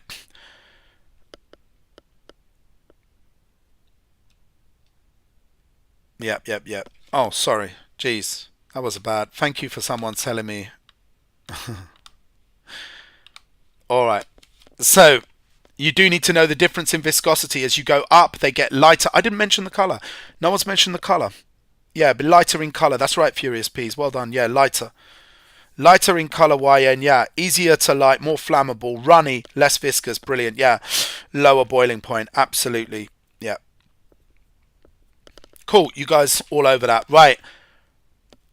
2 key processes that happened in the separation. So I could now say to you, 4 marks, describe how petrol and kerosene are separated. What would you say? How are they separated? What 4 keywords? So you just need 4 keywords to say how they, or 4 key terms to say how petrol and kerosene are separated.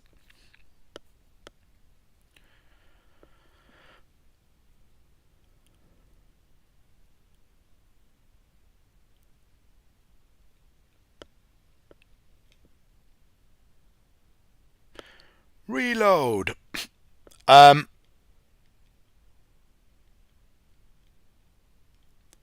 That's kind of on fertilizers, so we can go over that. You've got the industrial process, which is extremely exothermic, produces a lot of heat, so evaporates any water and concentrates it. So all depends on what you're talking about, but we'll have a look at that. The test for ammonia, you don't need to know if you are doing combined science. The test for ammonia is that it turns damp litmus paper blue, so you can just know that if they ever ask you that.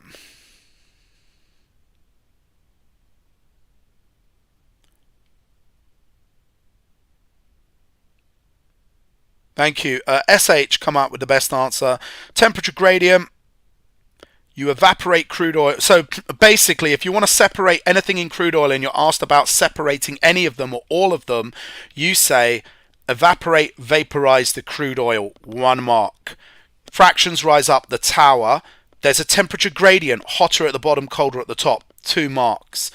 Based on the different boiling points, they condense at different parts of the tower because they have different boiling points. You could also explain the bigger molecules come off at the bottom because they have higher boiling points, or you say smaller molecules come off at the top as they have lower boiling points. And if you really want to get deep, you can say the reason why the smaller ones have lower boiling points, so petrol has a lower boiling point than kerosene, is because it has weaker intermolecular forces. Okay. No, not for ammonia. It goes blue. It doesn't then bleach. You're thinking of chlorine. Chlorine turns red, then bleaches damp litmus paper. Ammonia, you're just going to say it turns damp litmus paper blue.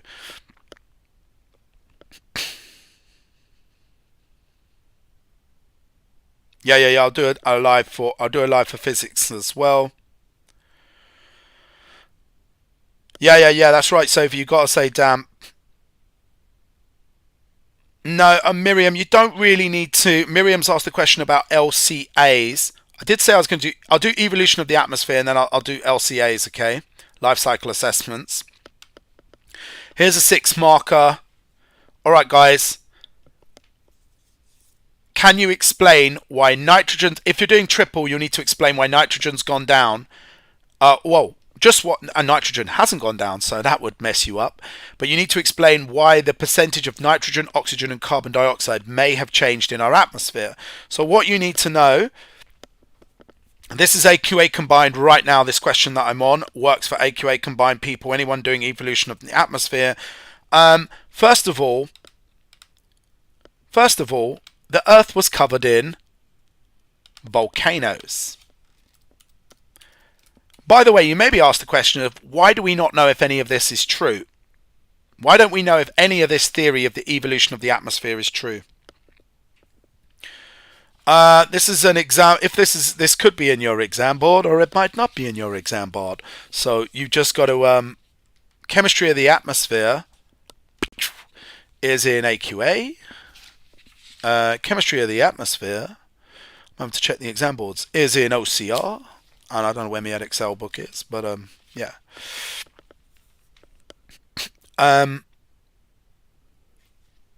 Right, a lot of people putting some good info up here, so I'll go through it, and you can kind of like tick off in your head how many marks you'd have got. Right, this is not part of this 6-mark question. I'm just going to explain when. Jeez, what the hell is that pen? Right. When the atmosphere was first created, we gave off 5 gases. Volcanoes gave out carbon dioxide mainly, methane, nitrogen, ammonia. Nobody knows if this is correct, by the way. We don't know if this is correct. It's just probable.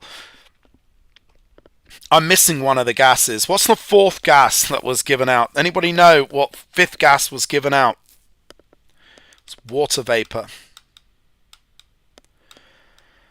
Now, I'm just going to run through it before you do the stuff. So, what we need to know first of all is, how were the oceans made? Who can tell me how the oceans were made? Zainab has said water vapor condensed to form oceans. So, step one, Earth cooled. Earth got a bit colder. That didn't happen overnight. Didn't wake up the next day and it was chilly. This is millions of years. Earth cooled. H2O condensed. So before anything, we had to have oceans before we can get to anything else. So Earth cooled, condensed, water condensed into oceans, rain down, precipitation, lovely jubbly. We've got oceans.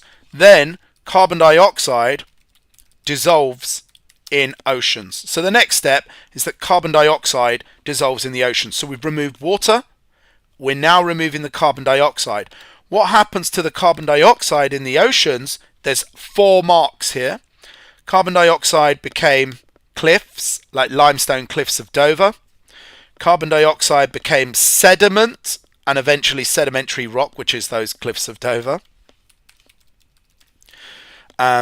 And limestone, those sediments became limestone. You probably can just list off what happened, and your understanding of these processes doesn't have to be perfect, but the sediments eventually became limestone. They also ended up in the bones, and those rocks, like limestone, are called carbonates. Carbonates in shells and bones of animals. Sorry. So I've got 4 marks there, I think. Carbon dioxide dissolved in the oceans, shells and bones of animals, sediments, limestone, a couple of other things, fossil fuels. I've run out of space. Some of the carbon dioxide eventually got trapped in fossil fuels. I might be missing some.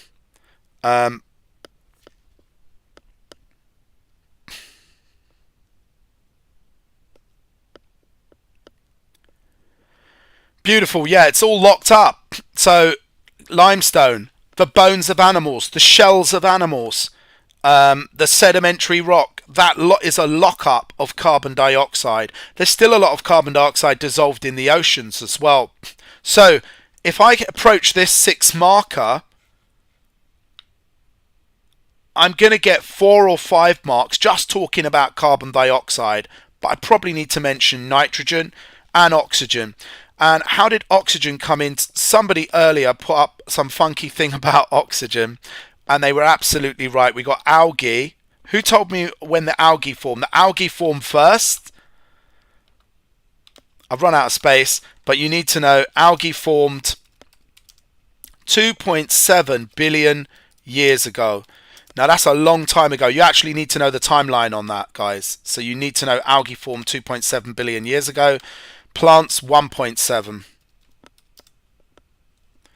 The difference between algae and plants, they both photosynthesize, by the way.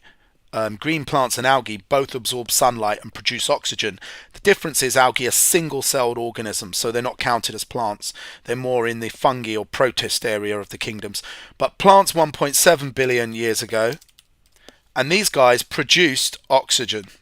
So they made oxygen. And this was a huge event on the Earth. When the oxygen was produced, it wiped out most of the bacteria. 90% of all bacteria and all living things on Earth died the instant oxygen came onto the Earth. And the reason is oxygen is incredibly toxic. It's one of the most reactive elements in the periodic table. In fact, if aliens ever land, they will be like, whoa, these crazy people are breathing oxygen? So all this whole UFOs coming down and aliens running around, I don't believe it, because it's pretty unique. Imagine going to a country and saying people breathe chlorine gas. Oxygen is way more dangerous than chlorine gas. The only reason we don't die breathing oxygen is because life on Earth for 2 billion years has evolved to live with oxygen, and all of those that are standing today come from ancestors that evolved to live with oxygen. Everything else died. 90% of it just died. Oxygen killed them. So oxygen is a very dangerous gas. Chuck a match into a bucket of oxygen and you won't be around long. So anyway, oxygen increased because of plants and algae photosynthesis, 2 marks. Carbon dioxide went down. You can get 4 marks at least for that because it dissolved in oceans. First of all, you can say it came out of volcanoes, so it increased. Then you can say it decreased because it dissolved in oceans, formed carbonates in rocks and in the shells and bones of animals, formed sediments, formed fossil fuels. So there's loads of things we can say with the carbon dioxide. I forgot to say carbon dioxide went into the algae and the plants by photosynthesis. That locked up loads of it. All those trees and plants have locked up loads of it. So there's loads of reasons, like 5 reasons why it went down, carbon dioxide. It's now only 0.04% and slowly creeping up, but hardly anything. Still enough to cause global warming. Okay.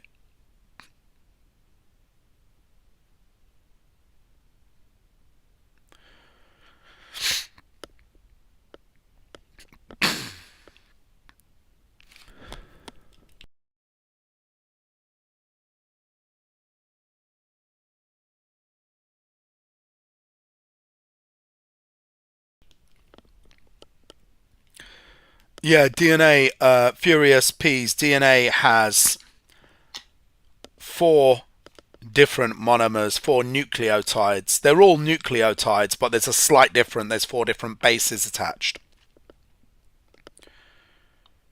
Yeah, perfect, Manny. Photosynthesis, you hit it there. Yep.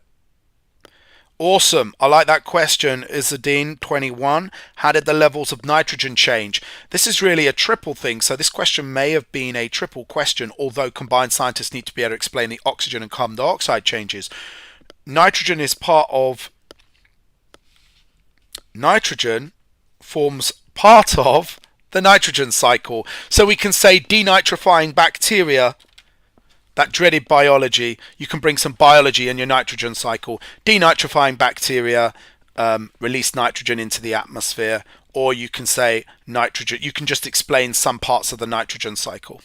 And you could say nitrogen increased when volcanoes gave it out at the start in the early atmosphere, so you can mention that as well. But there's definitely less to say about the nitrogen cycle. In fact, I've seen the mark scheme on this. There's only 2 marks. So really to say nitrogen came out of volcanoes, so it increased at first and then it stabilized due to the nitrogen cycle. And you could quote a few bits from the nitrogen cycle if you wanted. Right. Some people were mentioning life cycle assessments.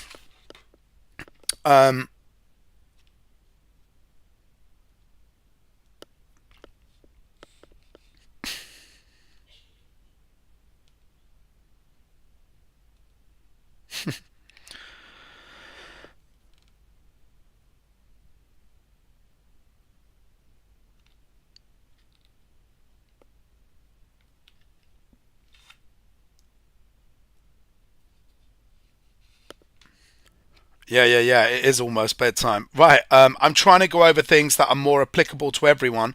Life cycle assessments. It's like if you have most of this you'll be given the data for, to be honest. All the 6 markers I looked at from life cycle assessments, you're given the data. Plastic bags versus paper bags, etc. If you think about your mobile phone, the 4 things you need to consider when doing a life cycle assessment are: where did the raw materials coming from? So the glass, plastic. Plastic comes from crude oil, from alkenes in polymerization. So that produces a lot of carbon dioxide, uses a lot of energy. When we do fractional distillation, that uses heat to vaporize the crude oil. So how much environmental damage is done when we extract the raw materials? There's precious metals in here, like, well, not necessarily precious, but copper's in there, alkali metals, lithium in the battery.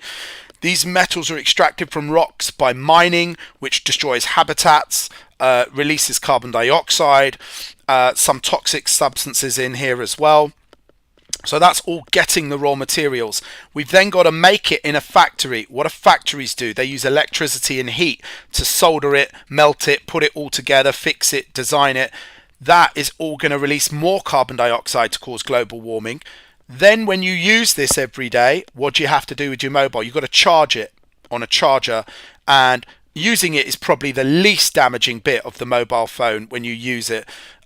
So it doesn't do a lot. It doesn't take a lot of electricity to charge, but it's still releasing carbon dioxide.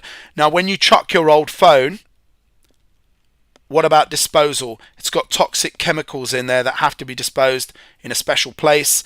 The truck that comes and gets it from your house, or the bin men that take it away, they release carbon dioxide when they burn their transport vehicles. So life cycle assessment is like weighing up the whole life of a product. So that's what you've got to be able to do. Just got to kind of think on your feet. That's for AQA, life cycle assessment. No, that's for AQA.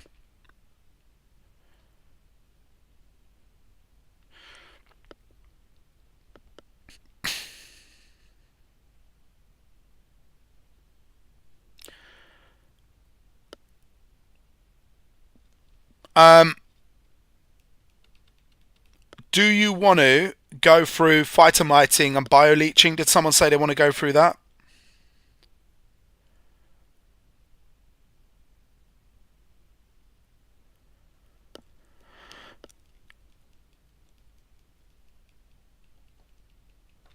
A greenhouse effect. Okay.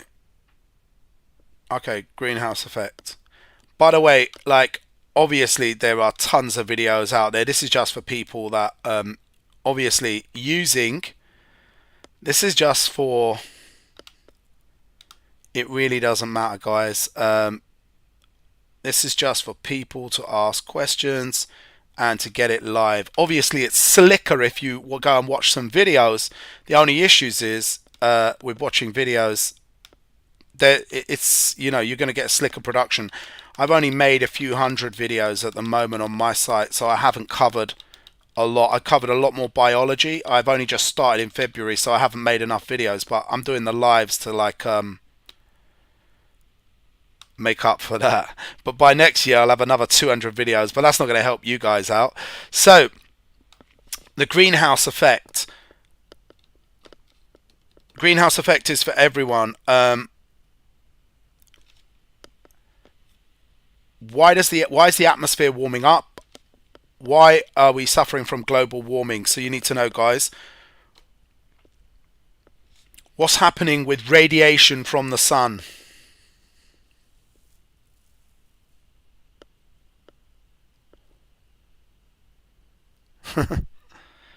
Yeah. Greenhouse effects absorb radiation. Nice. Greenhouse gases trap radiation. Both of those are getting marks. Radiation is not being released back to the atmosphere. Nice. Because it does both. Some of it does this. Some of it hits, bounces, re-reflects back to the earth. Greenhouse gases can reflect radiation back to the earth, but they can also trap it in the covalent bonds in the greenhouse gases. So they trap radiation and they re-reflect it and re-radiate the earth. So there's different ways you can explain it, but the greenhouse gases essentially do that. You do need to be able to name like 3 or 4 greenhouse gases. Can anyone say the 3 or 4 greenhouse gases?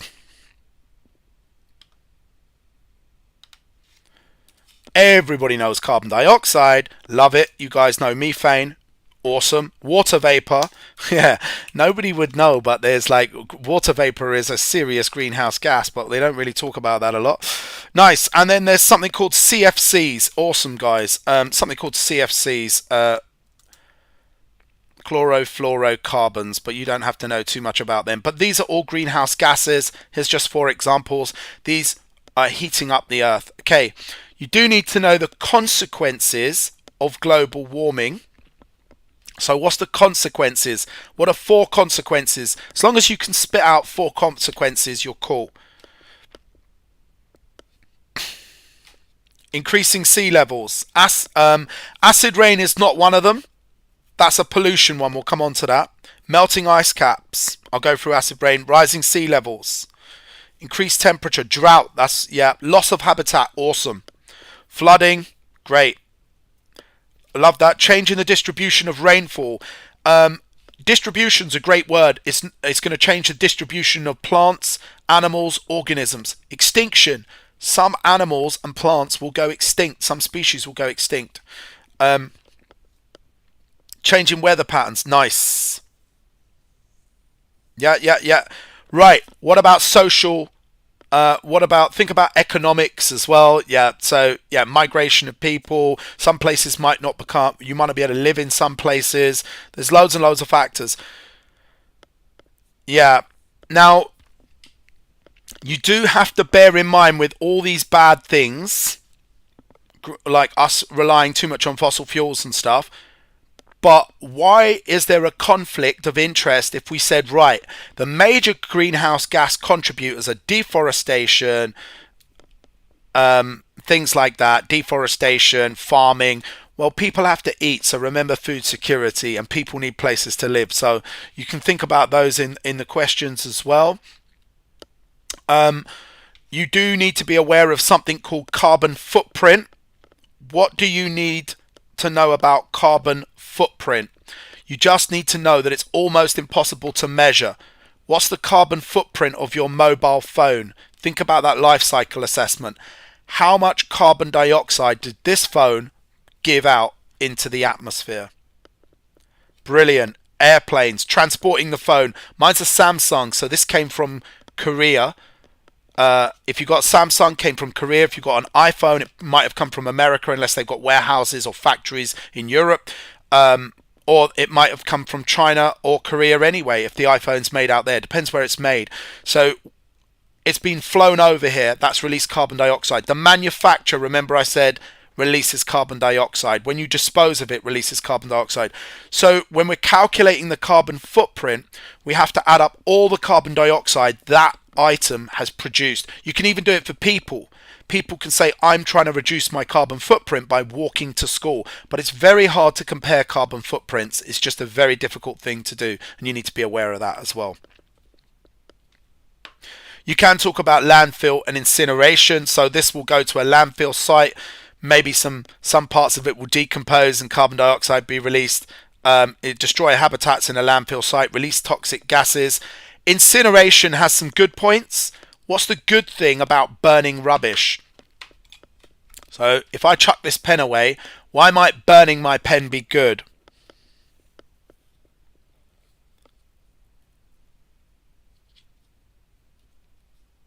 Yeah, more space for more rubbish. Use up less space in landfill. Also, burning rubbish gives you heat. You can heat people's houses. You can heat schools. We used to have incinerators. They started to get closed because they released toxic fumes. So there's a bad thing about them, but there's a good thing about every disposal method. Guys, what does this statement mean? What is a finite resource? Does anyone know what a finite resource is? No, nitrogen doesn't cause acid rain, furious bees. It's nitrogen oxide that causes acid rain. But we'll come on to that. Nitrogen joins with oxygen in the hot car engines, forming nitrogen oxide, which causes acid rain. Really good. Yeah, finite resources are non-renewable. They're going to run out. Can you name three finite... You need to know like three different finite resources. Can you name three? Three typical ones. What are three typical non-renewables? Yeah, gas, coal, but they're all like fossil fuels. That's definitely one of them. Non-fossil fuels. Can you name two more that are not fossil fuels? What do we mine? What do we mine? What's in my phone? What's in these scissors that I can't ever get back? Metals. Good, newbie block. Metals and copper are non-renewable. Okay, I can't put that back in the rock I took it from. So it's finite. In our lifetime, if we take all the metal out the ground, yes, more will be produced, but it's going to take hundreds of millions of years. So metal is also nuclear. Who said nuke? Sana. Yes, absolutely spot on. But don't just say nuclear fuels. Uranium or plutonium are specific in your syllabus. Uranium and plutonium are non-renewable nuclear fuels. So, what's the social, environmental, and economic impacts of using finite resources? I will do bioleaching, yeah. So, I already done reverse osmosis, Mariam.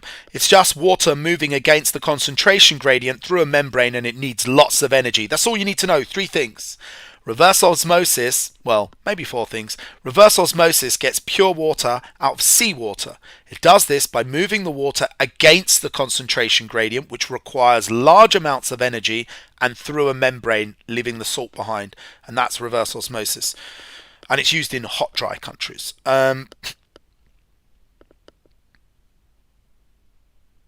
Right, yeah. So what is the... You might see this stuff and think, hey, this is not...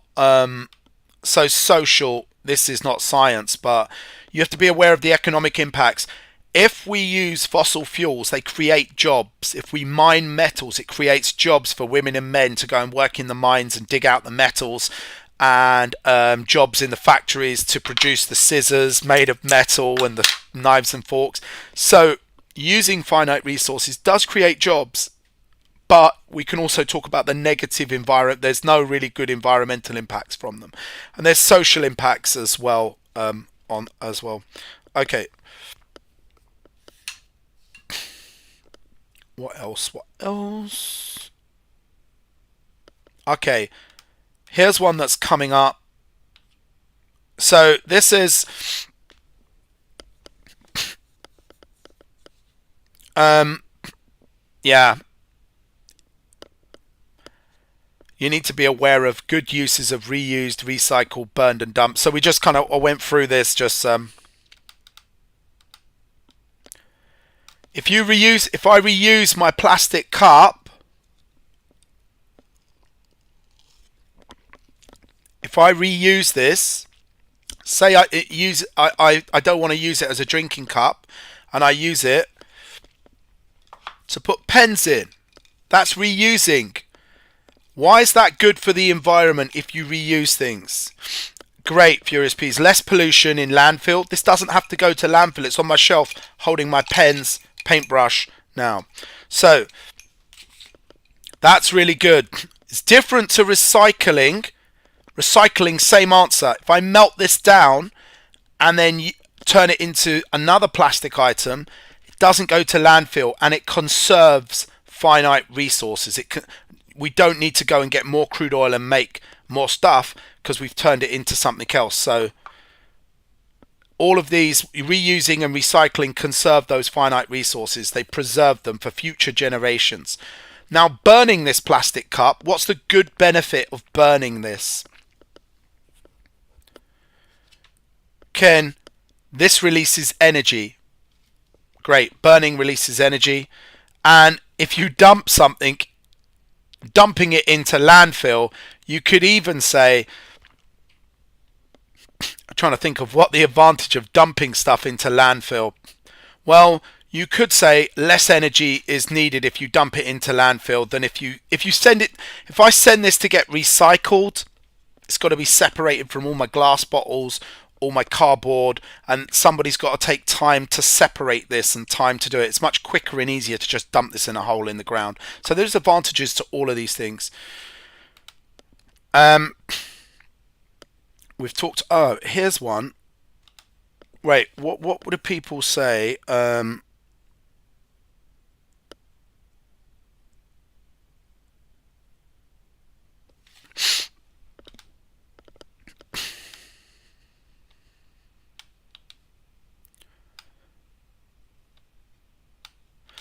You do need to know about the 4 air pollutants.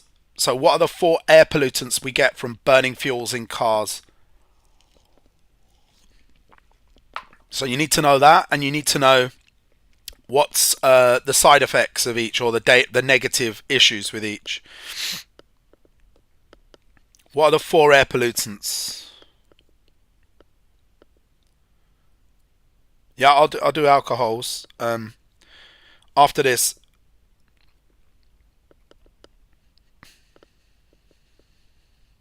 Right, someone said nitrogen, methane.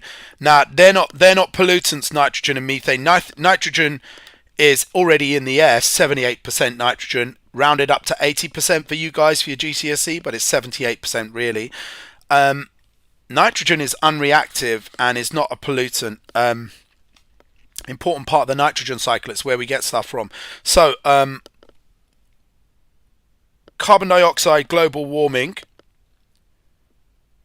No, Sana, not methane and nitrogen. Methane is what you're thinking, methane and carbon dioxide are for global warming.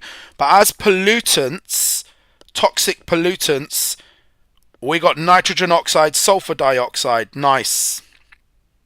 Carbon monoxide, nice. Soot, that's it, guys. Stop there, let's rock. Right, you guys have mentioned them all, awesome. So you got carbon monoxide, comes from incomplete combustion. All right, who can tell me the issue with carbon monoxide? People, right now as we're doing this live, someone is dying somewhere in the world from carbon monoxide. Someone won't wake up tomorrow from it. Someone dies every hour from carbon monoxide poisoning. So, toxic gas, silent, you can't smell it, you can't detect it, no colour, no taste. Absolutely. This is a good answer, Furious Peas. Binds to hemoglobin, you can't carry oxygen, can lead to fainting, coma, and death. 3 side effects: fainting, coma, death. So you need to know that from carbon monoxide, and you need to know the science behind it. It binds to your hemoglobin and prevents oxygen binding. Right, let's deal with the next one. Someone said carbon particulates. Particulates is the same as saying soot. So you can say soot. Okay, soot. What's the issues? 2 issues with soot. Soot does 2 things. What are solid carbon solids? Watch out for the solid symbol in an equation. That's soot or particulates. Lung cancer, respiratory problems. Awesome. Furious Peas, global dimming. Watch out that you know the difference. If they say, what's the health problem? Don't say global dimming. The health problem is respiratory. The environmental issue with soot is it blocks out sunlight, less photosynthesis, makes it darker and more miserable in the cities. So it's called global dimming. The amount of light that reaches the earth is going down. Next one, sulfur dioxide. What does sulfur dioxide do?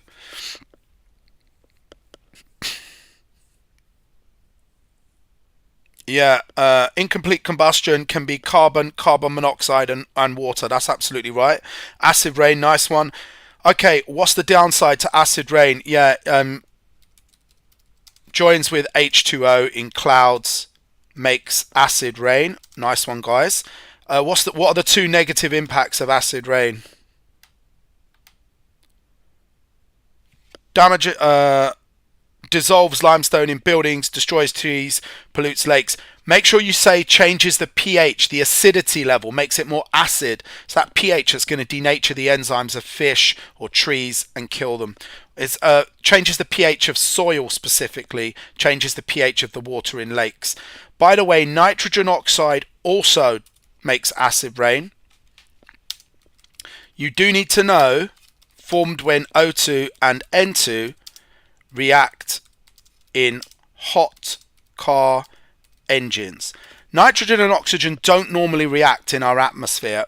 Maybe when lightning comes through, they'll be forced together. When lightning comes, you get nitrogen oxide. But lightning's pretty rare, right? But a hot car engine can have the activation energy to break the bonds and create NO2. Now, NO2, NO3, or NO are all known as nitrogen oxides. Nitrogen monoxide, dioxide, trioxide. You don't need to know the difference.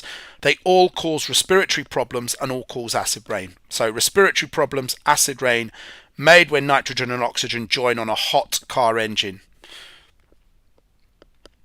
SO4 is sulfate. SO2 is sulfur dioxide, Noel.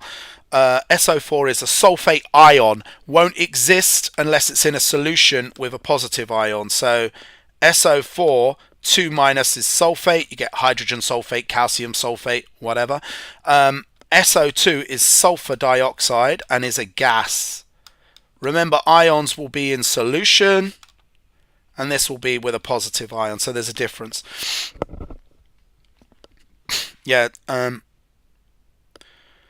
incomplete combustion, absolutely, it can form carbon monoxide, carbon and water, but the equation could just have carbon monoxide and water, or carbon and water, or it could have carbon monoxide, carbon and water. So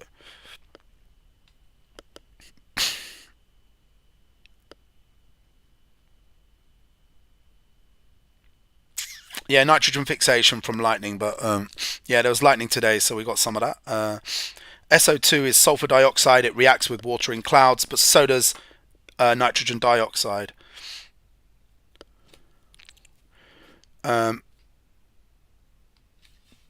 Yeah, Yoshi, don't worry, you can rewatch the live, you can go to bed now because it's pretty late.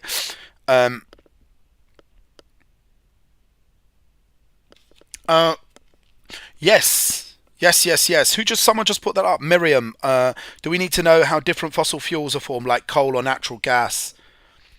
coal and oil form slightly differently. So in evolution of the atmosphere, you need to know, anyone know what organism coal comes from?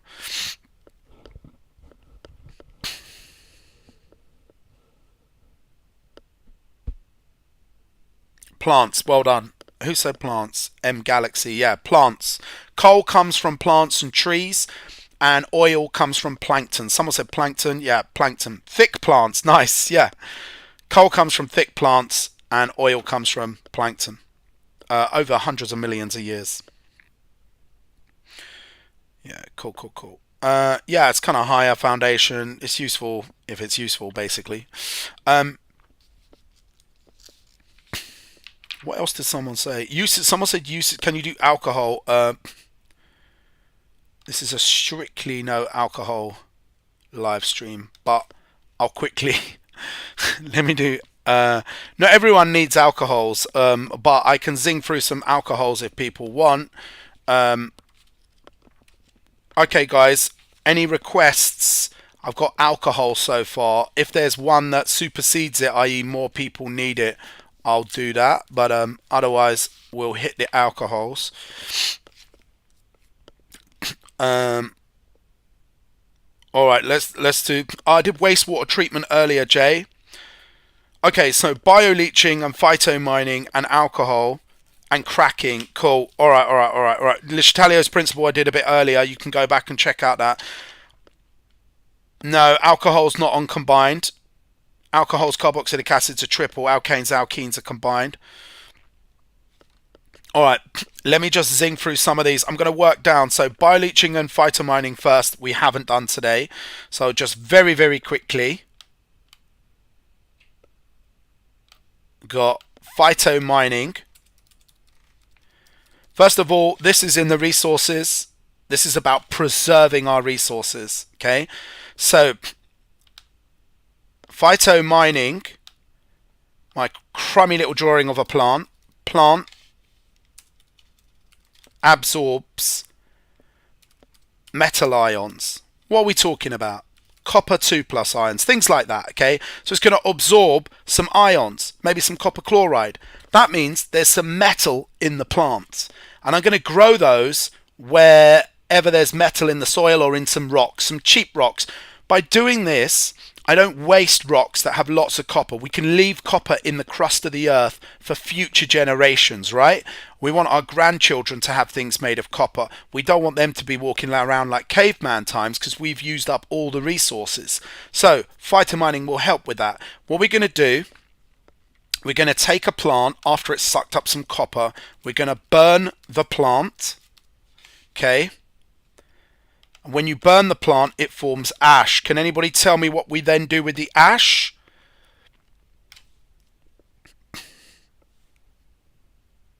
Done water treatment. It's a little bit earlier in the live. You can zing back if you want.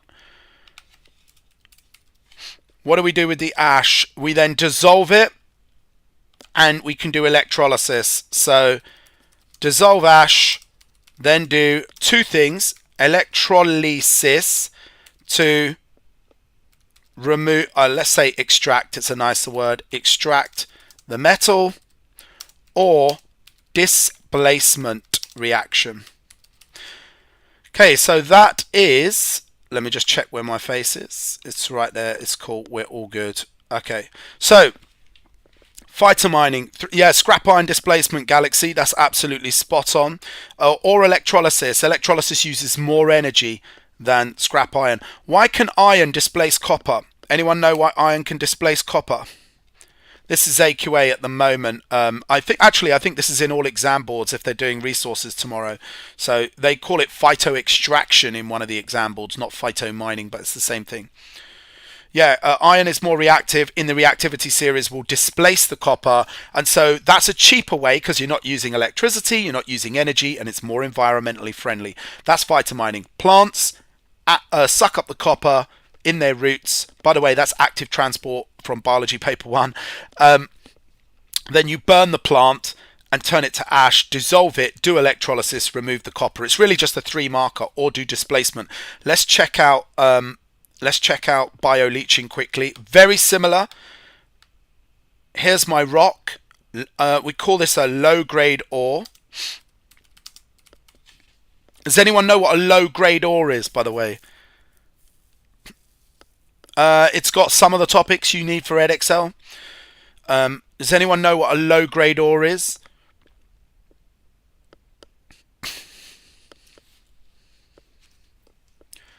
Yes, YN. It has a low percentage of copper. Not normally worth it. Most people, like most companies, would go, nah, we're not using that. I'm going to break up a rock, carry out, heat it with carbon, do displacement reactions, spend thousands of pounds, to get £10 worth of copper. Not worth it. So, what we do with bioleaching,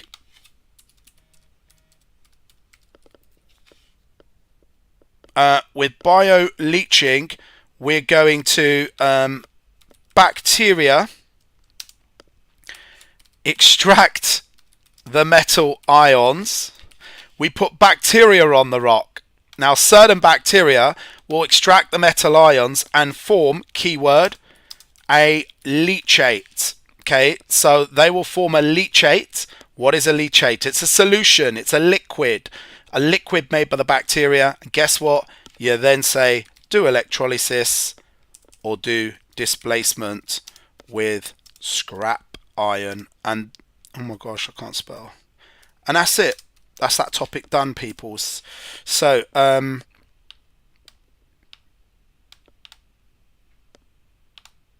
yeah, so that's bioleaching. You're using bacteria, that's the bio, living things, leaching, because they suck up the iron, and then they release it into a liquid, the copper, sorry, and they put the copper into a liquid, and then you just do electrolysis and remove the copper, but that uses electricity, or you do displacement with scrap iron, which is higher in the reactivity series. Done equilibrium earlier in the video, so you can skip back. I did equilibrium and reaction rates a little bit earlier in the video. A formulation, Ali Imran, a formulation is a mixture with specific amounts of each of the components in the mixture. So a formulation is like paint, and paint has 4 different components. The example they want you to know in the CGP is paint. It has a pigment which gives color. It has binder that keeps everything held together. And it has chemical additives that you can add different ones to different paints to make them shiny or matte or gloss. And so it has different things within the paint. And it has a solvent that dissolves all the other parts of the mixture and keeps them all dissolved together so that they don't start to separate and become like thick gloopy bits and runny bits. So you just need to know that a formulation is a mixture with specific amounts of each. Medicines, if you've ever had cough medicine, that will be a formulation. So anything in the medical industry will have a certain amount of, like when you take a pill, like a headache pill, like a paracetamol, it has the medicine in it, but then it will have flour or something to bind it all together, something to make it last, chemicals to preserve it so it lasts a long time.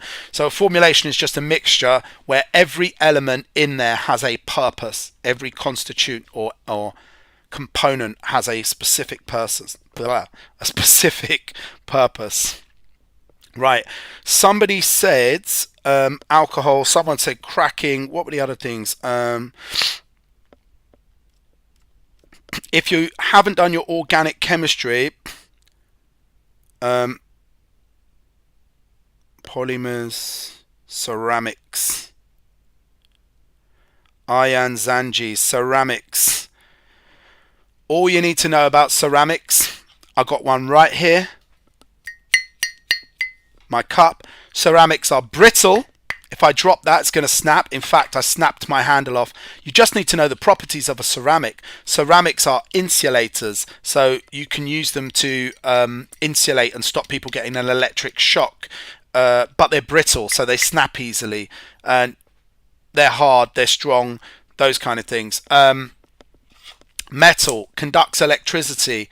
You need to know the properties that it conducts heat, so we use it in frying pans. Conducts electricity. Is malleable, so we can shape it into different shapes. If I tried to do that, make scissors with this, they'd snap. So they're not malleable, they're the opposite. They're stiff. This is stiff and brittle.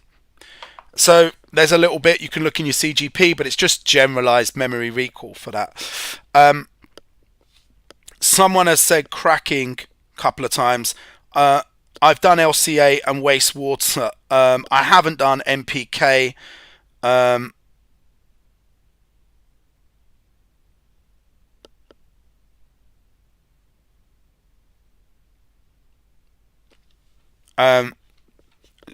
Cracking. Some of these are relevant, but it all depends. Cracking. You've got to check your example, guys. I mean, there's a slight difference in what's coming up. I did reaction rates earlier and equilibrium, which is coming up in most of them. So, all right, quick cracking. Let's get cracking with the cracking.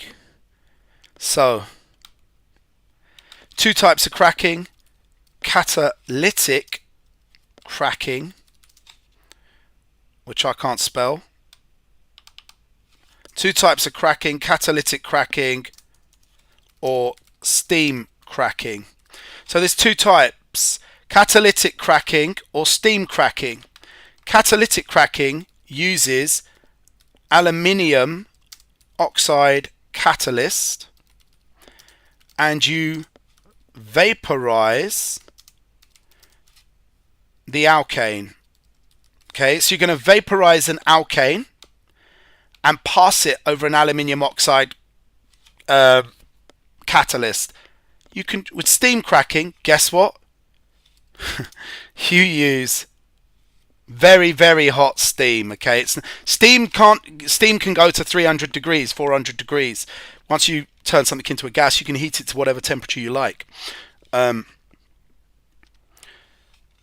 You can use alumina, you can use silica, you can use silicon dioxide. There's a whole lot of different catalysts, by the way.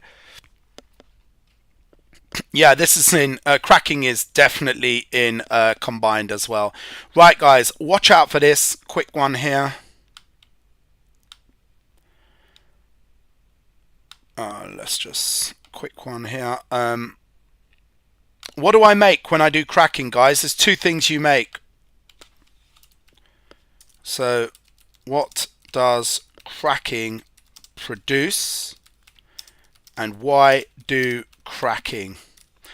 That can be 3 marks. I've seen questions for 3 marks. Why do cracking? What does cracking always produce? Anyone know what it, alkane and an alkene, lovely. But just say smaller alkane. The alkane must be smaller than the original one. So smaller alkane and an alkene. You always get an alkene. Do you remember what an alkene has that makes it different than an alkane?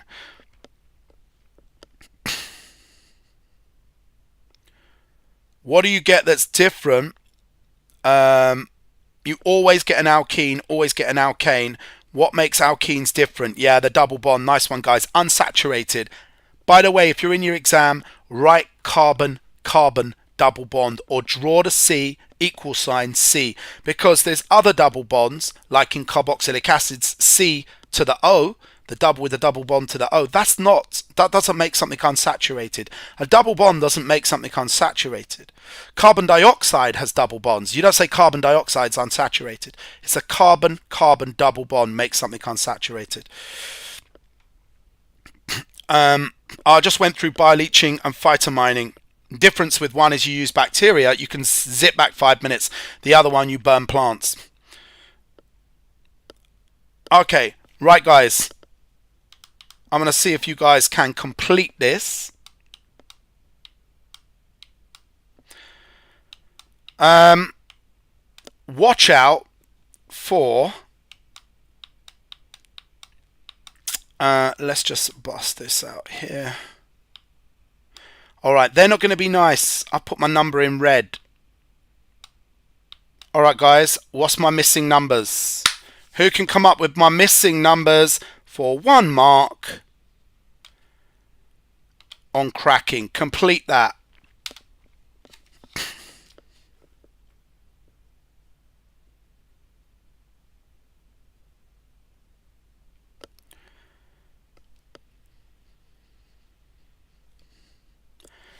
It's 6. It's definitely 6. And 22 minus 8 is 14. C6H14. Check that. You should know CnH2n plus 2. Now, have I just... Yeah, of course I have. Remember the general formula for alkanes. How do you know this is an alkene? Well, it's got this general formula, CnH2n. They're two different homologous series. You may be asked, what makes something in the same homologous series? I've done wastewater.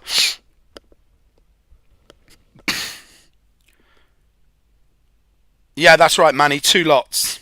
Times 2. The big number at the start means times 2 of the ethene alkene molecule. So watch out for that. They don't always, by the way, they don't often have that, but recently I've seen them sticking that multiplier in. Okay. Why are alkenes all of the same homologous series? Why are alcohols all a homologous series? Do you guys know how to define a homologous series?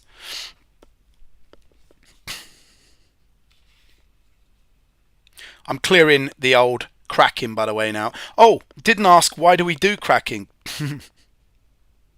Why do we do cracking? I never got to the point of why do we do cracking. Yes, to make smaller alkanes, which are more useful. They're fuels. So remember, smaller alkanes are more useful. Why are alkenes? Those of you that have got to know about your alkenes tomorrow, why are alkenes useful? Why are alkenes useful? What can we use alkenes to make? 2 things you can make with alkenes. Somebody asked me to go over it just now, beginning with a P. What can you make with alkenes? Fuels are small alkanes, not alkenes. Polymers. Alkenes are polymers, and alcohol. Can make alcohol. Polymers and alcohol. Polymers and alcohol. Polymers and alcohol for alkenes. Polymers and alcohol. Not fuels. Alkenes are crapper fuels than alkanes. Why are alkenes not as good fuels? Does anyone know why alkenes aren't as good as a fuel?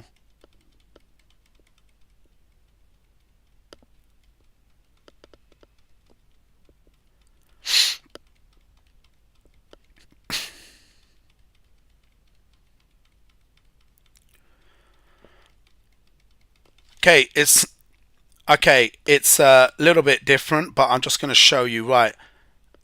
Again, will this come up? It's one of them. Who knows? Right. How do I clear this thing? How do I clear it? Oh, there we go. Right. There we go. All right. Just very quickly, one thing for those of you that are still on the live. I've got ethene. This is the alkene. I know because it's CnH2n. And then, oh, sugar. Messed that up, didn't I? Which one has more carbon as a ratio? Which one has more carbon? Which one's got more carbon? They got the same amount of carbon. They both got the same carbon, but the first one has a higher carbon to hydrogen ratio. And this means, so it burns with a sooty flame. More likely to get incomplete combustion. So you don't really want to do this. You're more likely to get particulates, which cause respiratory problems, and carbon monoxide, because there's more carbon compared to hydrogen. The other one, you've got more hydrogen compared to the carbon. So that's just one tiny little thing that can come up. Yeah. The alkenes have a yellower flame with black as well, black soot being formed because of the high carbon to hydrogen ratio. Right. There's just you just need to know that alkenes have a higher carbon to hydrogen ratio. Right. What else? What? Okay, that's cracking. What next? Cracking. If you want Equilibria or reaction rates, you'll have to go back. Wastewater, potable water is back. We did already done. Yeah, I've gone over flammability, viscosity. No, well, basically, larger hydrocarbons come out of the fractional distillation column or tower lower down. They're more viscous, less flammable, but thicker, higher viscosity and higher boiling point. So bitumen, which comes off at the bottom, is more viscous, less flammable, less easy to burn, so worse as a fuel, thicker and a higher boiling point, and it's darker in color if you compare the color to from at the bottom to the top.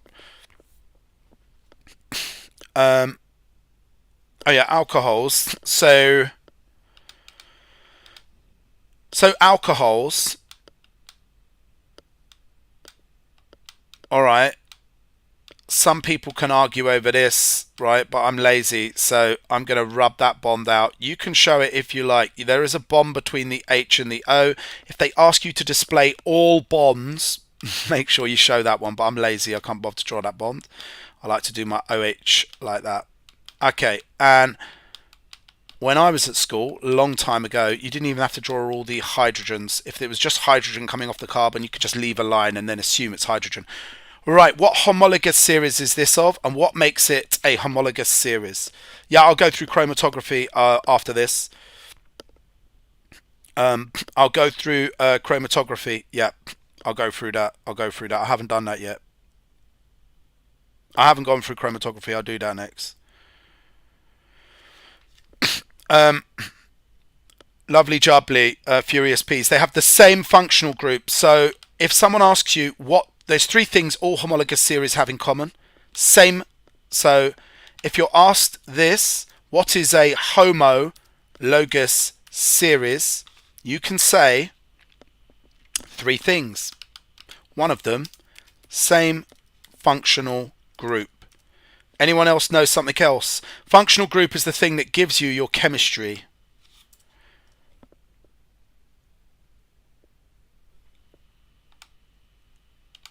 Anything else? Anything else? Oh, nice one. Who said that? That was Noel. Same general formula. Same functional group, same general formula. And then you can say similar, you can't say the same, but similar chemical properties.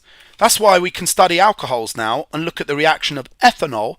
Hey, it's the same as propanol, butanol, methanol, all the different ones. Remember, meth means 1 carbon, eth means 2, pro means 3, but means 4, pent means 5, hex means 6. You don't need to go that far.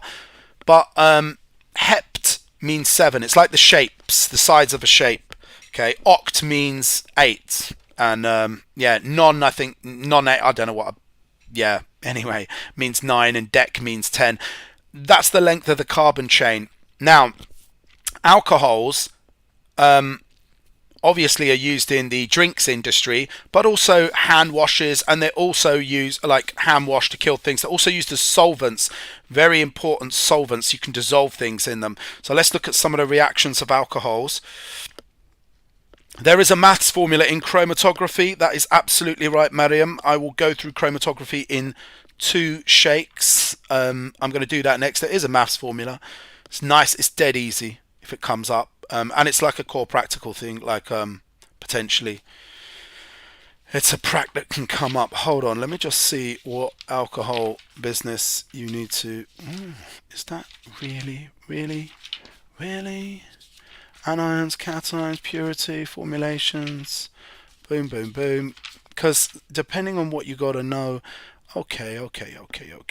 So, where is my... Yeah, I'm there. All right. Now, alcohols can be oxidized by adding oxygen. When you do that, if you open a bottle of wine, it's going to become vinegar. And I've made this really big. So I'm going to clear that.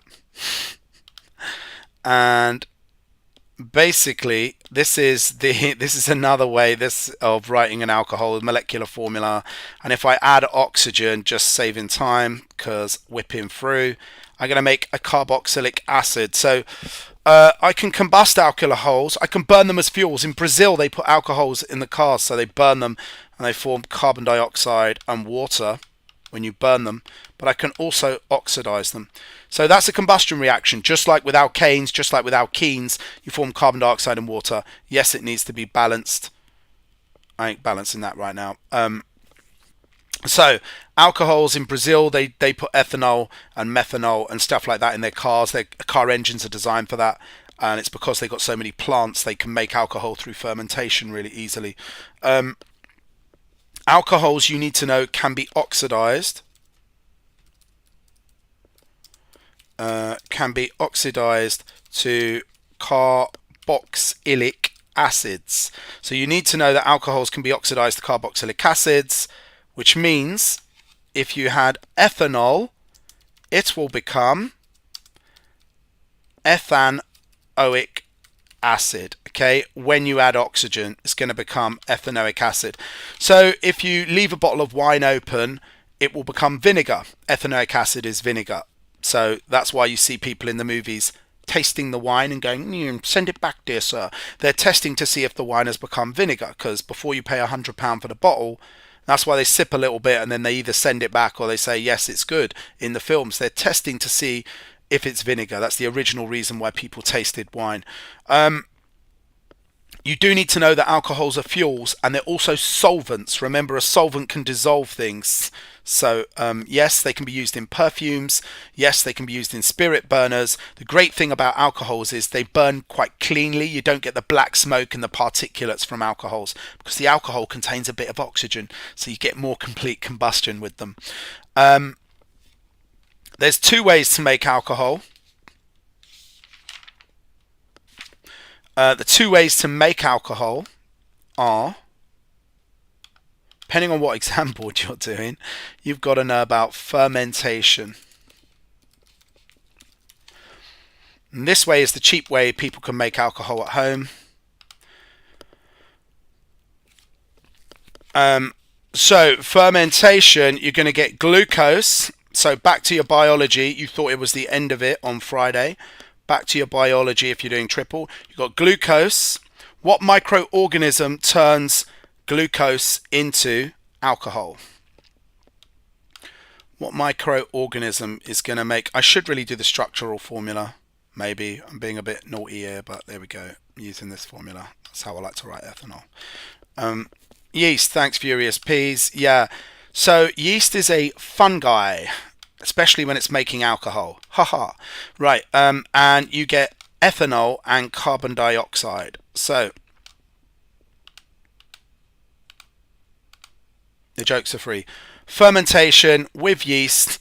You want to keep this about like 30, I think it's 37 degrees or 30 degrees. The yeast start to denature really easy. So you want about 37 degrees. No oxygen involved. Keep it anaerobic. This is anaerobic respiration. So again, like back to the old biology, it's a form of anaerobic respiration. You did this in your like chapter with this in respiration chapter. So fermentation, anaerobic respiration, yeast turn glucose into ethanol and carbon dioxide.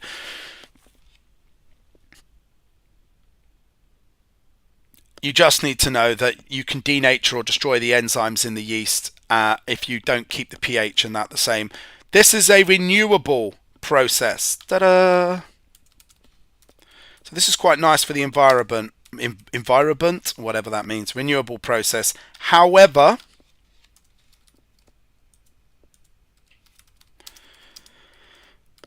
the alcohol is impure, right? Look, it's going to be impure at the end of it, the alcohol. It's not pure alcohol, so you need to, if you want to make it stronger, you've got to distill it. If you let the alcohol get too strong, it will kill the yeast. So you can make wine from this process. If you want to make whiskey, vodka, or stronger alcohols, you need to evaporate the water and you need to purify them. So you take the alcohol to a distillery. So there are some downsides to this one. The alcohol's impure, but it's renewable. What do I mean by renewable? Got carbon dioxide being released. But when I made the glucose in the rainforest in Brazil, those plants sucked in carbon dioxide. So overall, it's carbon neutral process. Right, let's look at the industrial process. The alcohol in your hand wash is not made like that. The alcohol in your hand wash is made from ethene. And ethene plus steam goes to Notice the products. One product. So I haven't balanced it because I'm a loser. But ethene plus steam. This is steam. You have a little gas symbol there. I'm not going to put all my symbols in, so I'm doing it uber quick. So ethene plus steam. The great thing here is, or the not so great thing is, it's non-renewable. Ethene is from fossil fuels, so you're using up your fossil fuels here. That's not a good thing. Apparently, it's a finite resource, remember. However, the alcohol is pure. So you make pure alcohol here. You don't need to treat it afterwards by separating. With the other one, you've got dead yeast floating around in your beer or your wine, and you need to filter them off. You need to purify the alcohol with the other one.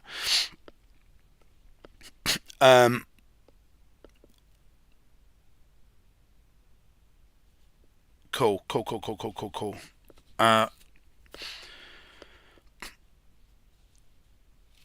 Okay, someone's chromatography. Let me just zing chromatography. Now, chromatography is slightly different than was in your paper 1. But for some of you, chromatography is coming up in paper 2.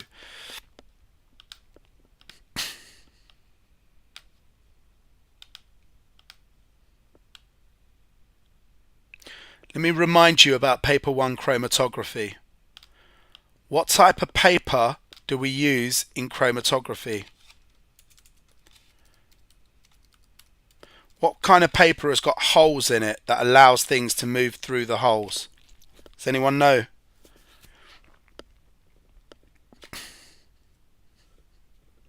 Anyone know the kind of paper in chromatography?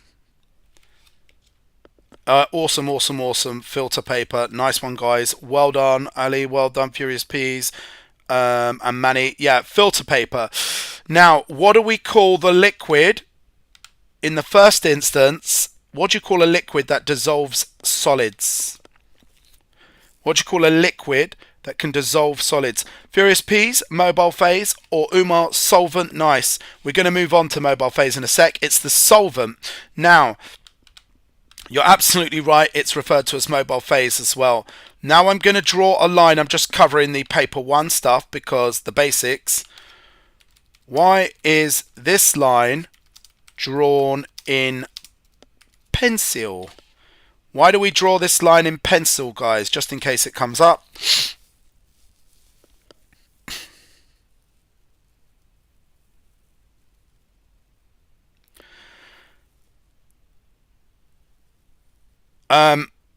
Pencil doesn't travel up the paper. The key word is it's insoluble. Won't smudge. Love it. Won't dissolve. Nice answers. Yeah. Absolutely. It's insoluble. Good stuff. Right. What's another name for that line? What is that line called? It begins with a B. Does anyone know what the line is called? What's that line called? Anyone got that? Anyone know what the line beginning with a B is? Baseline. Awesome. A bit like you're listening to some music with a good baseline. Okay, so baseline drawn in pencil. We're going to put the mixture in the middle. Okay, the line should go through the middle of the dot. The center of the dot should be on the line if it was perfect. Why should my solvent be below the line? Another question. Why must solvent be below the line?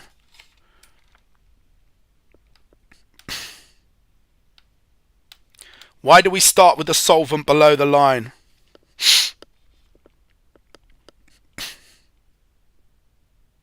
Yes. The solvent will wash away. We want it to climb up, move up, and carry the dyes, pigments, whatever we've got there, carry it up the paper. Now, my dye is going to separate out into different parts, like so. Okay.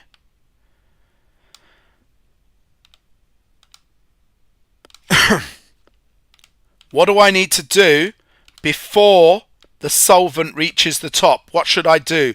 Before my solvent gets to the top, see my blue line here? If you were studying A level, we call this the solvent front. What do I need to do before the solvent reaches the top? Han, yeah, a lid would work well to stop evaporation. Yeah, Sonnet, you're going to take it out and draw a line. Yeah, that's how we're going to do the RF, Manny. We need that line. If you let the water go past the top of the paper, you can't work out the RF. You can't work out the RF if the water has gone past the top, because you won't know where theoretically that line would have got to in time. So before it reaches the end, take the chromatography paper out to stop the water moving up the paper and draw a line then and there. Then if the water moves past, it doesn't matter, we've drawn our line. Now, we're going to get on to 2 new words for paper 2 in a second, but there is a calculation, and that is called the RF value. Some people call it the relative fraction. RF value always less than 0. So you've effed up the calculation. You've RF'd up the calculation, so to speak. If your RF value is bigger than 0, then you know you've messed it up.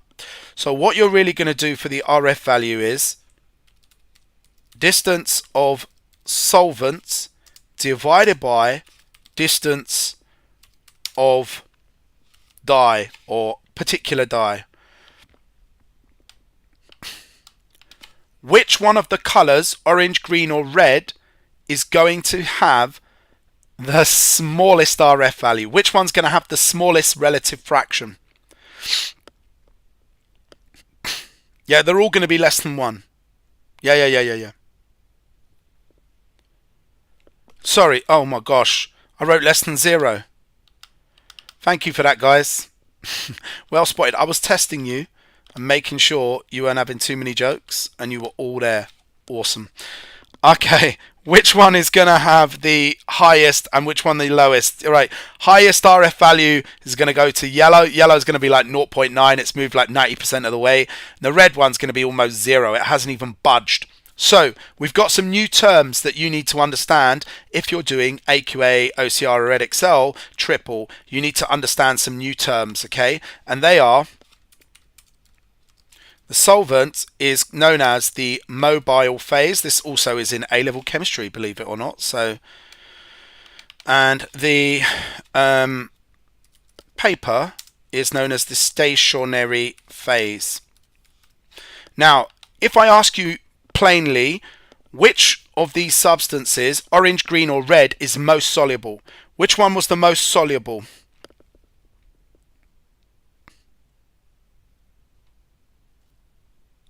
Thanks, Furious Peas. Orange is the most soluble. Boom. Which one was the least soluble in the solvent? Which is the least soluble? Red. Absolutely. In fact, we could make an argument that red was insoluble because it didn't move off the line. The other things came out of it and they were all mixed together, but red didn't move off the line. Now we need to use the words mobile phase and stationary phase. This is a different way of thinking of chromatography. And what we need to say, instead of saying soluble, we need to say attraction. Like the red, does the red color like the stationary phase more or the mobile phase? So what does the red prefer, the stationary phase or the mobile phase? Furious Peas, you are absolutely right. Red prefers stationary phase. Now, it don't like the mobile, otherwise it would move more. So red likes the stationary, which is the paper. What this means is this is a different theory of thinking of solubility. It means that the dyes spend some of their time stuck to the paper and some of their time swimming in the liquid. The red is like sitting by the swimming pool saying, I'm not going in, right? I like it out here. I'm never getting in the pool. The red loves the stationary phase. It's attracted to the stationary phase, which is the paper. We'd say the yellow is more attracted to the mobile phase. Okay, so the yellow color is more attracted to the mobile phase than it is the stationary phase. Does it still spend time in the stationary phase? Yes. If it was completely attracted to the mobile phase, 100% committed, it would have moved all the way the same as the solvent front. It would have been 100% soluble, and that's not possible. Okay. So, Lloyd, we could put a lid on because some of the solvents, Lloyd, are alcohol or ketones, chemicals called ketones, like what you girls put on their nail varnish and paint their nails with, or perfumes. They're in perfumes and they evaporate quickly. They're really good at moving things like inks from Sharpies and stuff as well. So they're great for chromatography. The downside is they evaporate easy, not like water. And so they'll mess up your experiment if you don't put a lid on, because you need to keep them from evaporating. So a lid can prevent evaporation of your solvent.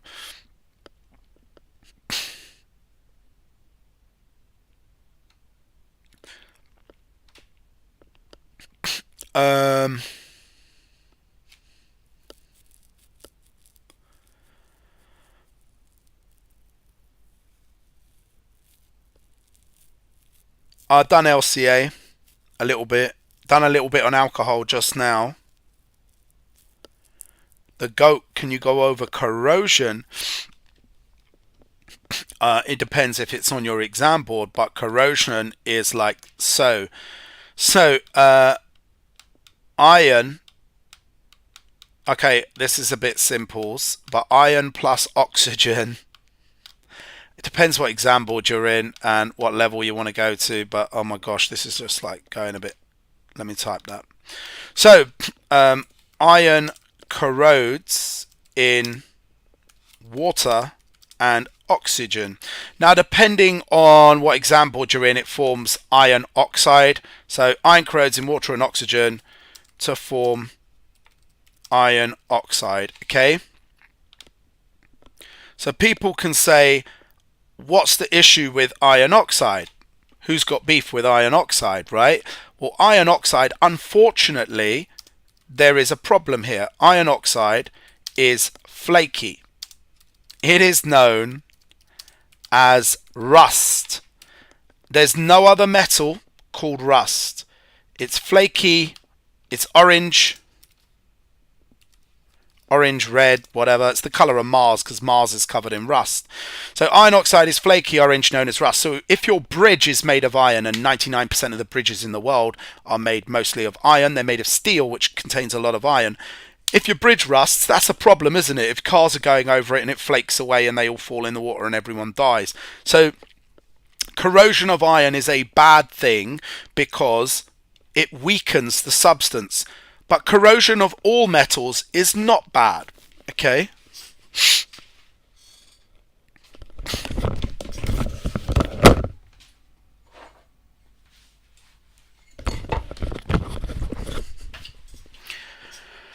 Corrosion of all metals is not bad, okay? So, you can see there, this is made of aluminium and it has formed aluminium oxide.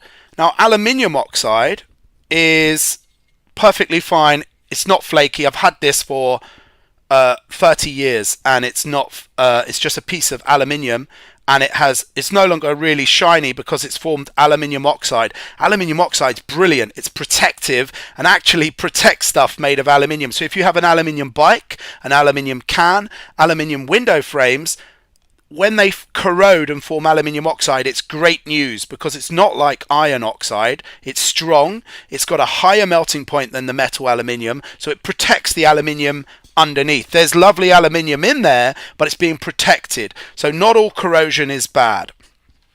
Okay. What we do need to know is how do you protect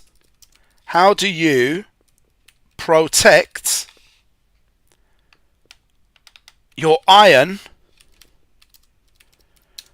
bike from rusting. We don't like rust. Rust is flaky, it's weak, it's crap. So how do we protect our bike from rusting?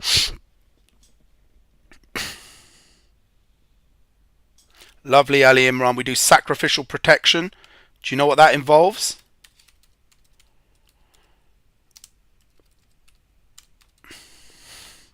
Nice. Galvanizing. Galvanizing is a form of sacrificial protection. So sacrificial protection use a more reactive metal like zinc, and it will sacrifice itself. It's higher in the reactivity series. It will react with the oxygen and the water instead of the rust, instead of the iron. So it protects your iron. Galvanizing is slightly different. It's pretty similar. Galvanizing is where we completely coat an object in a layer of zinc. So galvanizing is normally zinc, and we completely coat the object in a layer of zinc. Same thing, zinc is more reactive, so we'll protect the object from rusting, the iron object. Nice. MPK, I can go through MPK.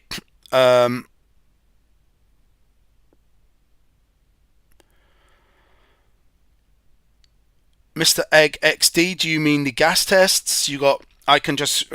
We can just say, what's the test for hydrogen?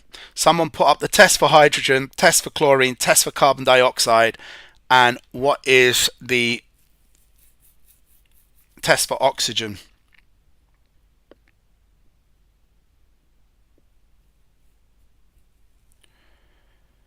Danix Bobax, a forward reaction that is exothermic will have a negative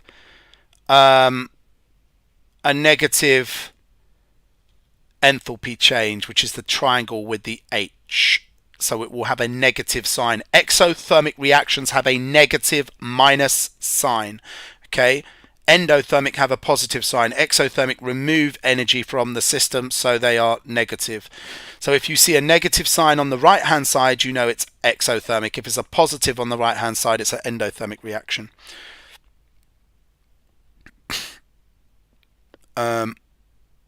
Yeah, thank you, True Evil. Carbon dioxide terms lime water cloudy. Oxygen glowing splint, nice one, awesome. Hydrogen squeaky pop. Yeah, gonna hit MPK. No problems at all. No problems at all. Have a good rest. It's probably a good idea now to be getting some sleep. So let's hit MPK fertilizers. So you need to know that some of you, I don't know if everyone needs a MPK, but anyway, MPK fertilizers. What does the N stand for? You might make a mistake here. What does the N stand for? Gone through the Haber process. That's like, I don't know how long back. The live's been going on for like hours now. So, but I went through the Haber process. It is linked to this. The Haber process is linked to this. So, is linked to fertilizers. Nitrogen, phosphorus, potassium, boom. Yeah, remember the K is potassium. Nice. Nice, nice, nice, nice, nice. So, why do we need NPK fertilizers? So question, why do we need to use fertilizers? What happened to just letting plants grow?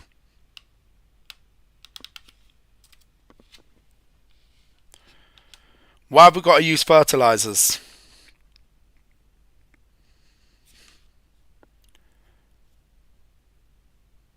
In agriculture, avoid yellow leaves, economical reasons. Okay, one of the main reasons is when you plant your plants or your crops, why do people who have a garden and they like to grow flowers in their garden, why do they go out every spring and buy new bags of compost to put in their garden?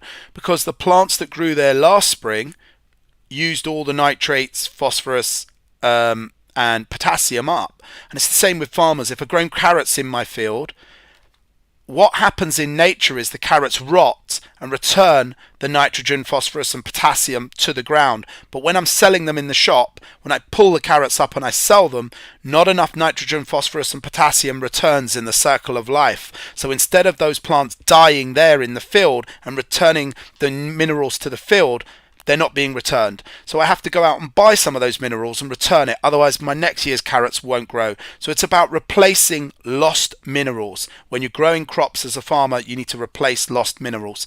Okay, so You need the right percentages. Now, we do need to know the reaction for creating ammonium nitrate. And somebody mentioned the Haber process, which I covered earlier. Well, the Haber process makes ammonia. And ammonia by itself is not a fertilizer. But if we add ammonia to nitric acid, okay, and by the way, if you're doing state symbols, acids are always AQ, alkalis are always AQ, bases can be solids, but okay, so nitric acid, and this makes ammonium, NH4, nitrate. So this makes ammonium nitrate. He says it's getting late. Right, ammonia plus nitric acid makes ammonium nitrate. You need to know two differences in the reaction. So this reaction can be done in the lab.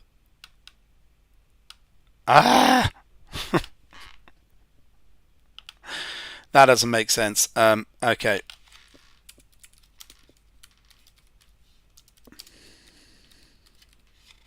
It's really hot today and humid. Jeez.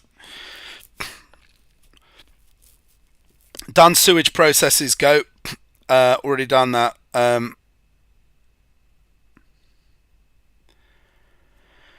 Okay, guys, there's a difference. If you do this in the lab,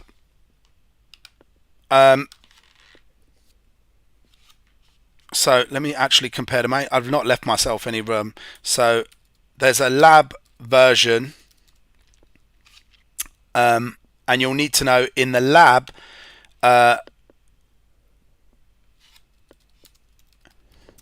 you need to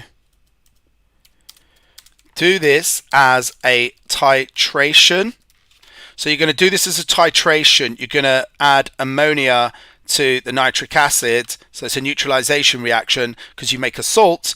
And there is water present because it's AQ, remember, guys. So somebody asked earlier, how come there's no water in this reaction? Well, ammonium nitrate has AQ next to it. It means it's dissolved in water. It's a solution. So you are getting, there is water there. So you need to do this as a titration in the laboratory, and then from paper 1, crystallization to evaporate some of the water.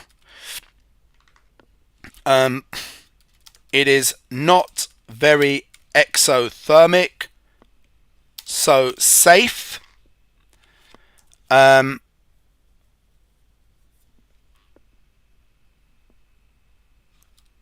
However, downside, crystallization is slow. So, Syed, are you doing AQA? This is triple if you're doing AQA.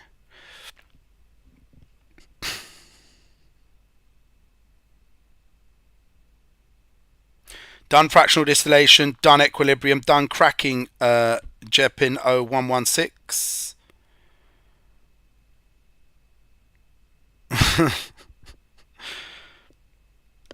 Okay, so you do need to know that if I make ammonium nitrate in the laboratory, that we use a titration, but then to concentrate it and get crystals, I need to evaporate, heat gently to evaporate the water. As soon as I see crystals form, turn off the heat and leave in a cool place to crystallize. It's going to take time, but it's going to be safe. When you do it in industry, okay, there's a big difference. When you do this in industry, it's very exothermic because they use high concentrations. So use high concs, very exothermic, so it's dangerous. However, the heat evaporates the water, so you get pure crystals. So the great thing about doing this in a factory in industry where you're going to get really high temperature, the temperature that's given out from the reaction, the exothermic reaction, is very, very exothermic. That will evaporate the water naturally from the AQ next to the ammonium nitrate, will evaporate the water and leave you with concentrated crystals. You haven't got to bother with doing the whole heat it gently, take it off, leave it for 2 days to dry and like to evaporate and get the crystals. Then naturally the heat being produced from the reaction just evaporates the water and leaves you with the crystals. So you're using strong nitric acid, high concentration of nitric acid and ammonia solution in industry, and you can do that even though it's dangerous because you've got more money to spend on safety. So that's the main difference in those two reactions. Yeah, the water vaporizes. Now there's some weird bit now if you're doing AQA. This is how we get ammonium nitrate. Why is ammonium nitrate important? It's the source of the N, the nitrogen. So just because that says NPK, that doesn't mean that a fertilizer has the element nitrogen. It can't do. Nitrogen's a gas, so it can't contain the element nitrogen. Has the element nitrogen but hidden in a compound, and that compound is ammonium nitrate.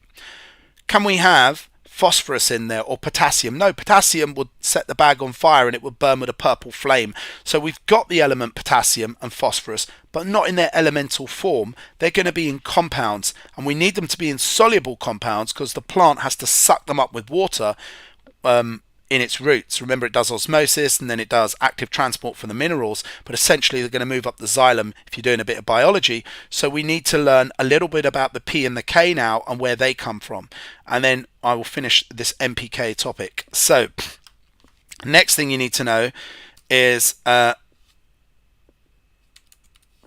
sugar. Anyone know what KCl stands for?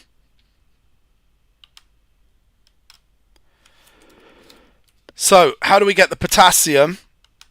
Well, potassium chloride and potassium, yeah, that's right, potassium chloride, potassium sulfate can be mined and used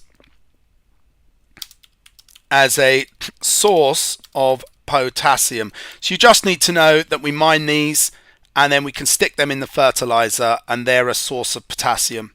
So we can just straight use that. Great. The difficult one is phosphates. So we get phosphates from phosphate rocks. Now phosphate rocks is a problem.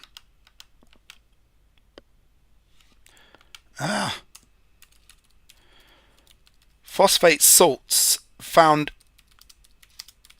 in the rocks are insoluble, cannot be taken in by plant roots. There's no point in having a fertilizer or part of your fertilizer that plants can't absorb. They can't work with solids, plants. Okay, they need it to be dissolved.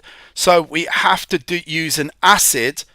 So use acid to make phosphate rocks soluble. Well, the salt in the phosphate rocks soluble. And so we can do, there's a whole bunch of reactions which is a bit painful to go through actually, but I'll go through them quickly as I can. Nitric acid plus phosphate salt equals, this is if you're doing AQA triple by the way, phosphoric acid and calcium nitrates. So that tells me that that phosphate salt must have had calcium in it, because where did the calcium come from? Anyway, so and then the next one is sulfuric acid. So you can use different acids and you'll get different name salts. So it's kind of easy really. Phosphate salt, and that is going to give you calcium sulfate and calcium phosphate. So if you use sulfuric acid, the difference is you get calcium sulfate and calcium phosphate. Yeah.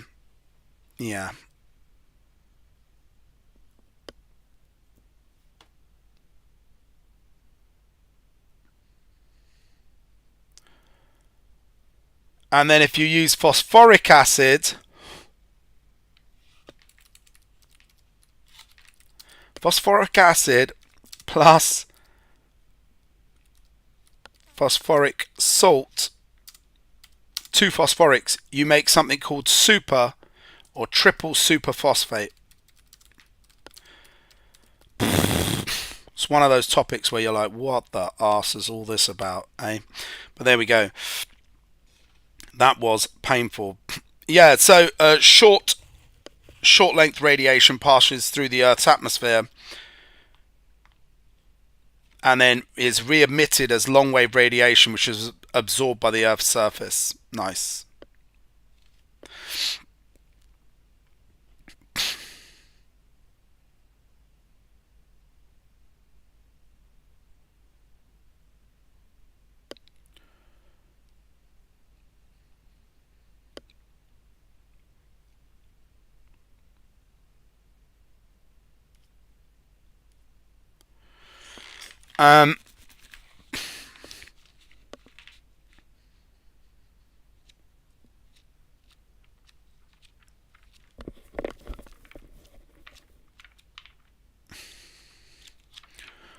Hafsa, what exam board are you doing?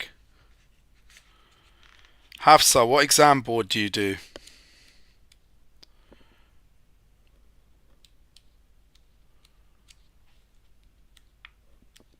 AQA trips, nice. Let me just check with that.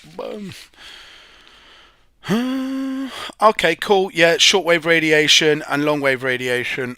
Okay, yeah, so the shortwave radiation comes from the sun, penetrates the atmosphere, and then once it hits the Earth, it becomes long wave radiation and is re-radiated back to the Earth, warming the Earth up.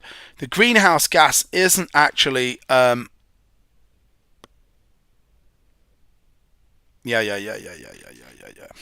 So, essentially... Cool. Yeah, so essentially, shortwave radiation, so just going on that, Hafsa did ask for this, so let me quickly zing that. It take 2 seconds. There's the Earth. Here are greenhouse gases. These are greenhouse gases. Remember, there's 4.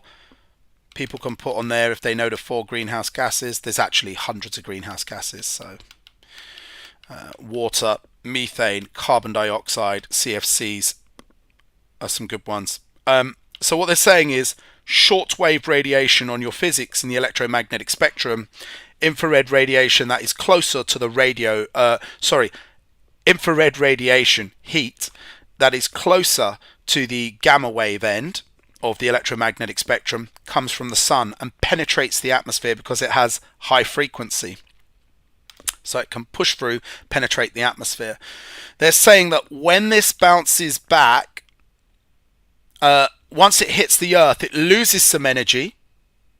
Okay, so if you imagine shortwave is like that, but after it hits the Earth, once it hits the Earth, it bounces off with a longer wave. Why is that? It's lost a bit of energy. High frequency, shorter wave, more energy. Hits the Earth, heats up the Earth. As it comes back, it's a slightly longer wave. And it's that longer wave that gets reflected back to the Earth by greenhouse gases. So the idea is shortwave radiation penetrates atmosphere. Okay, penetrates the atmosphere. After heating the Earth and losing some energy, it becomes long wave radiation. After all, long wave radiation is not as energetic as like your higher waves.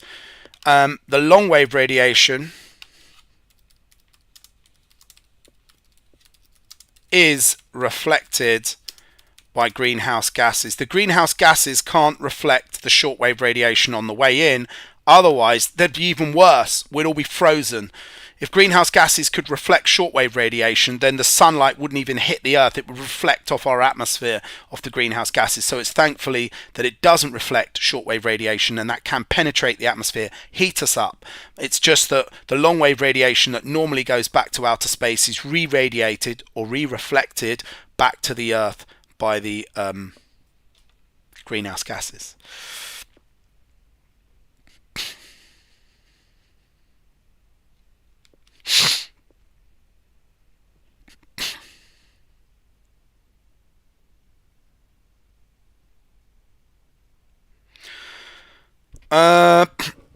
Redemond, thermosetting and thermohardening polymers. Redemond, which one of those, thermosetting or thermohardening, can you reuse and reshape? And which one has a one use?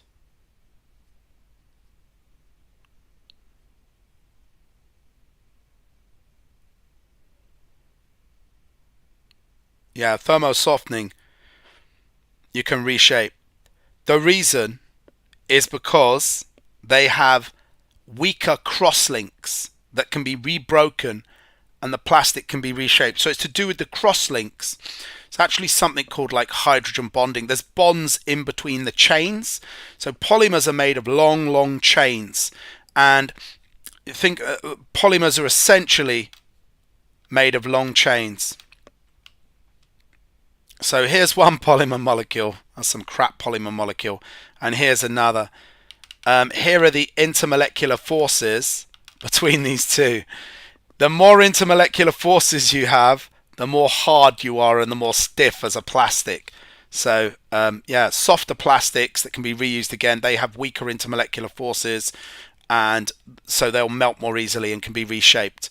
The ones that can melt once and then harden, they form lots of crosslinks and they can't be melted again.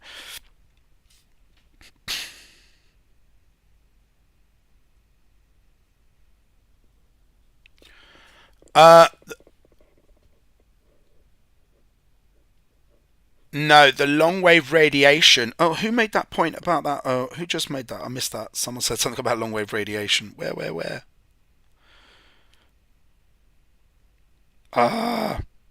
Someone just made a point about long wave radiation that I was banging on about just a minute ago, and I'll wipe that out. Okay, the long wave radiation is absorbed by the Earth when it re-reflects a little at a time. So it's like this. Here's the Earth. Here's the shortwave radiation. Actually, that's really crap because that's a straight line. So good way to show that the radiation is shortwave. I can do this. Here is the sun. Here is the shortwave radiation, right? Short wavelength, high frequency, heats the Earth. That's great. Earth gets a little bit warmer. Mars gets this too. All the planets get this. However, why is Mars so cold? It doesn't have any greenhouse gases. That's why it'd be a crap place to live. Greenhouse gases are actually good. Without them, we'd all be bloody cold. Right, the wavelength gets longer. Look, it's got bigger. And then what happens? It hits a greenhouse gas like carbon dioxide. Could be methane, could be water. It's reflected back to the Earth, and a little bit of absorption into the Earth. A little bit of absorption. And maybe reflected again, each time becoming a longer wavelength. Maybe now it's going to hit a methane molecule and be reflected back to the Earth. Wavelength getting longer as it loses energy each time. So it's being reflected back to the Earth where it's being absorbed in the Earth. However, there are many ways that greenhouse gases actually heat up the Earth's atmosphere. Another way they heat them up, they don't talk about necessarily a lot, but here's my carbon dioxide. Carbon dioxide has a double bond. Now, carbon dioxide actually, let's have this one. Actually, energy does get absorbed in this double bond. So not only do they reflect radiation back to the Earth, but you can also score marks for saying greenhouse gases absorb radiation, because they do. They do both. So the short answer I didn't give you, and I should have just said greenhouse gases can absorb radiation and reflect it back to the earth where it's reabsorbed, but they can do both.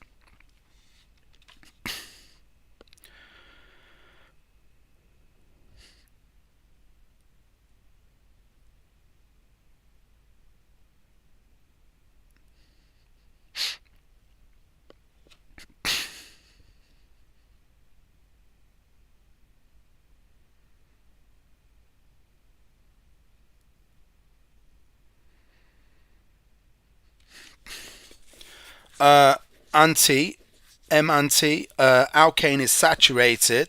So to answer M-anti's question, an alkane is saturated because it only has carbon-carbon single bonds. So alkanes saturated, only single bonds. And this brings me on to an important point, okay?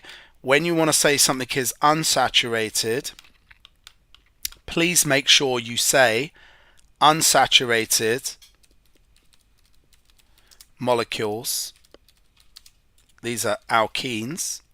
Whoopsie. These are alkenes. They contain, don't just say contain double bonds. They might give you the mark if they're generous, but contain carbon, carbon. They'll probably give you the mark, double bonds, but technically, scientifically speaking, they have carbon-carbon double bonds. For instance, if you have something called a carboxylic acid, this also contains a double bond. You would not say my carboxylic acid over here, this is ethanoic acid, vinegar. We would not say that is not unsaturated. But sir, it contains a double bond. Yeah, it's not a carbon-carbon double bond. Carbon dioxide contains two double bonds. They're not carbon-carbon double bonds. We don't class carbon dioxide as unsaturated. You have to contain the double bond. And of course, the test for the double bond, does anyone know what the test for unsaturated is?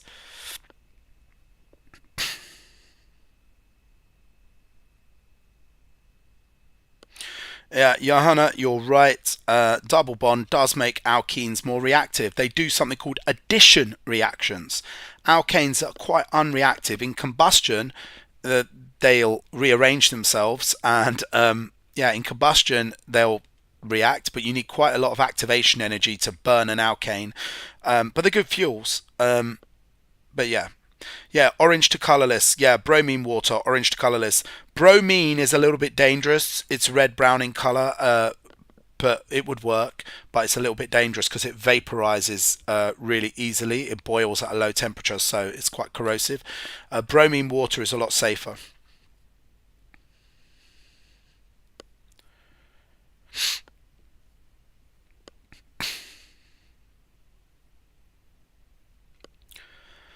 Oxygen's in group 6, right? So it has two bonds. Group 6, it has 6 valence outer shell electrons, so generally it forms 2 covalent bonds, or 2 ionic bonds. So if you look at oxygen, not when you've got water, it's not always a double bond. Look, water is a single bond.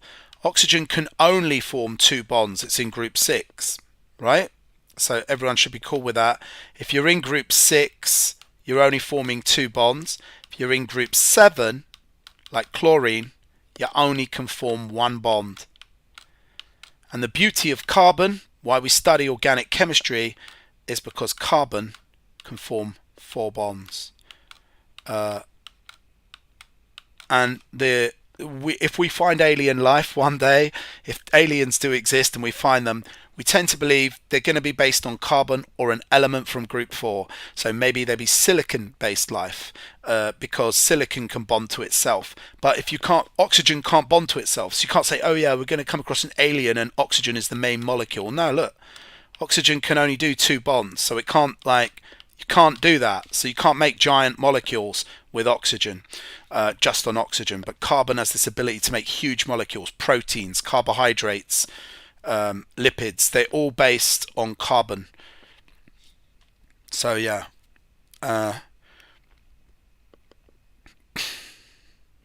What are all the numbers required for the required practicals for paper 2? I'm not sure what all the numbers R. What are all the numbers for the? I don't know what all the numbers are, dude. I don't know what the numbers are. I'm not sure what you mean there. I gone over cracking earlier. Cracking, there's catalytic cracking and catalytic cracking. Use aluminium oxide or silica or silicon oxide as a catalyst. You must vaporize the alkane first. So you vaporize it and you pass it over the catalyst in catalytic cracking, and it's a large or long chain alkane, and it becomes something smaller, like a small alkane and always an alkene. You can't make two alkanes and no alkene. You have to have an alkene. So this is an alkene with the general formula CnH2n, and then you could make something like this would be what, C8 times 2 add 2, so C8H18. So octane and ethene, and that's cracking. Just remember the conditions for it as well. Don't know any good ways to remember anion tests. They're bloody horrible. Some people say for the halide test, you look at group 7 and you go down and you think of milk going off, or cream, milk going off. So it starts as chloride ions give you a white precipitate, bromide ions give you a cream precipitate, and iodide ions a yellow precipitate.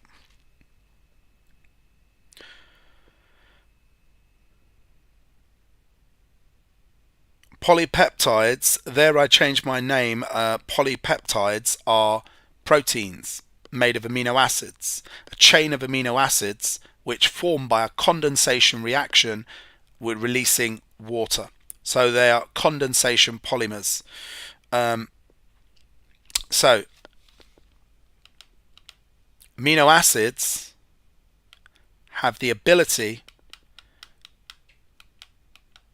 to form polymers like this. Where I don't bother drawing something, it's a hydrogen attached, okay? So I'm being lazy. So if I left these empty, I'm saying that a hydrogen should be there. So this is called an amino acid. It contains an amine, NHH, an amine group, NH2. And I can't be bothered to draw those hydrogens because it's just long. And what happens here is water is eliminated to form a dipeptide. If it was a polypeptide, if I had 1,000 amino acids, then I cut the water off. That's the water. One hydrogen from the amine, one OH from the carboxyl group. They come off as water. And then this OH is going to come off because that's going to join with another H from there's another amine back here, remember guys. It's another amine hanging out here. And over here is another carboxylic acid off the page. And so that hydrogen's going to come off as well. And so really, and then I can join these joining up together. I mean, these guys are going to blend, these guys are going to make, and then you can rejoin them. And it's going to look slightly different when you remove the water and you just draw a line joining them together. So, yeah. You don't need to show this, though. They're just going to, that's in your imagination that exists there. So you're just going to rub out this H and say that's come off. And then we're going to rub out this OH and say that that's come off. There's a water molecule gone there. We just imagine there's another molecule they're bonding to there. And then we're going to get rid of this.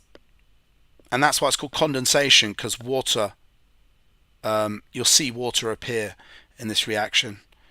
And anytime we form big polymers in biology, I know this is chemistry, but we're talking about amino acids, they're biological molecules, you're going to make water.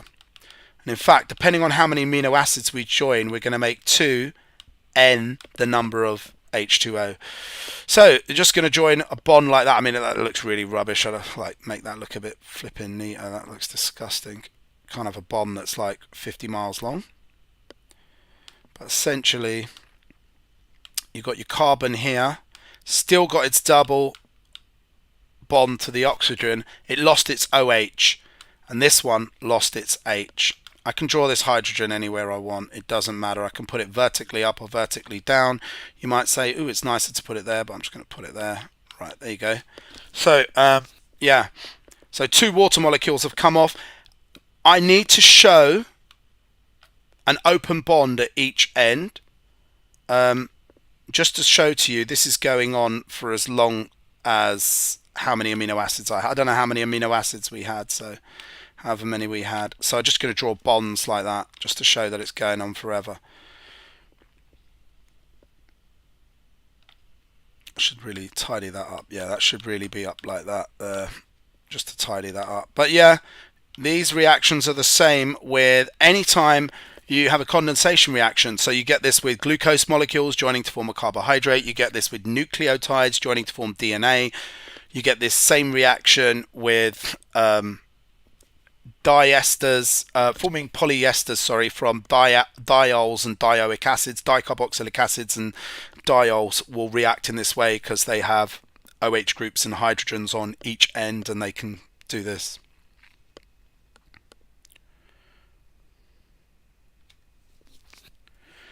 I don't think you need to know about polyamides, but polyamides and polypeptides are different. Yeah, so a polypeptide is made of amino acids. An amide is a slightly different molecule. So an amide is a different molecule. So yeah. It has a different functional group, an amide.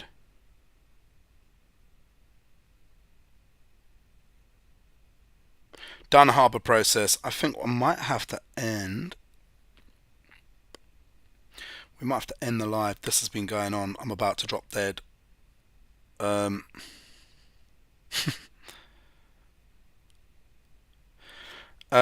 Demond catalytic cracking just involves aluminum oxide or silica, or I just stick with Al2O3, aluminum oxide. It's a catalyst. You vaporize the alkane, pass it over the catalyst, and it will split into a smaller alkane and an alkene. Alkenes are, and then you may be asked, why is cracking essential and important industrial process? Well, some of the big alkanes are really pretty useless, like bitumen. They're not useless, you can put them on roads, but you're not going to make a lot of money from them. So it's about supply. The keywords are supply and demand. So there's a greater demand for smaller alkanes like petrol, like natural gas, because they can be used as fuels. So the better fuels, the smaller the alkane. So that's why we crack them from big into small. Now, alkenes, which have a double bond, are unsaturated, can become plastics, polymers, or alcohol. By reacting with steam, we can make alcohol. So alkenes have a really good function too. So it's all about making money. If you have long hydrocarbons, you want to break them into smaller ones where you'll make more money. More useful fuels, smaller alkanes, and alkenes can be turned into polymers. So they're really cool chemicals as well.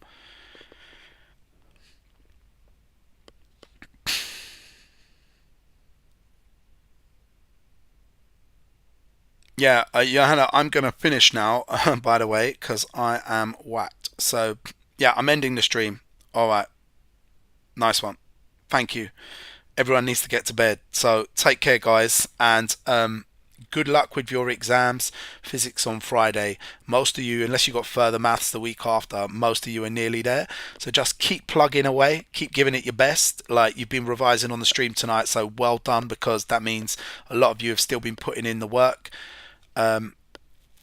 If you're going on to study A-levels, those of you that are going to do A-levels, if you've worked hard in your GCSE, regardless of whether you hit your target, you wanted 9s and you end up with 7s or whatever, regardless of whether you hit your targets, this revision period will have taught you so much about how to revise, what you're good at, what you're not good at, and how to manage exams. GCSEs are a marathon because you have good days, bad days, and you're getting used to that skill.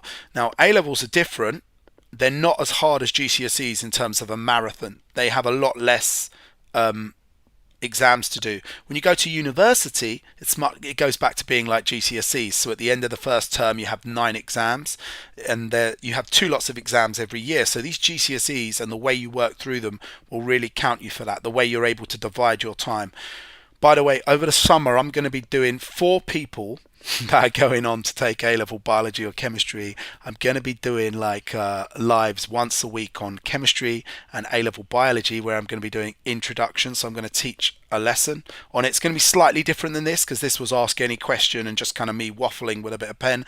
That's going to be much more like a taught lesson where you can still ask any questions you want, but I'm going to like teach a concept, then do questions on it and that kind of thing. So I'm going to be going through A-level biology and A-level chemistry over the summer, just doing like an introduction, one lesson a week. A lot of you are going to want to take a big break, obviously. You've got a 10-week summer holiday, so 1 week to go. Keep working, guys, and then you've got 10 weeks of summer holiday. Enjoy. There's no really good way to cheat, unfortunately. There's no good way to cheat. It's a mix. It's a mix, Ruben. It's a mix. There isn't really any good way to cheat, because I know it's really, really corny to say, oh, you only cheat yourself, but there isn't really a good way to cheat, because, yeah, what you can do is learn from the experience. And those of you that have worked hard and revised hard, regardless of whether you get a level, you've proved to yourself one thing, and that's that you can work hard and you can revise hard. That's an important thing. If you didn't work hard and you didn't revise at all through the exam period, the problem then is you enter the summer going into A levels thinking, shit, I don't even know if I can revise, and like, you're not going to get through A levels and uni without being able to revise. So at least, even if for the last week you've revised hard, or for one exam you revised hard, you know how to revise hard and work hard. You've got to prove to yourself you can do that in order to get on and do the other courses you're going to take. So yeah, it's a real good learning experience doing these exams. It's not all about the end result, the levels. So it's much more about learning.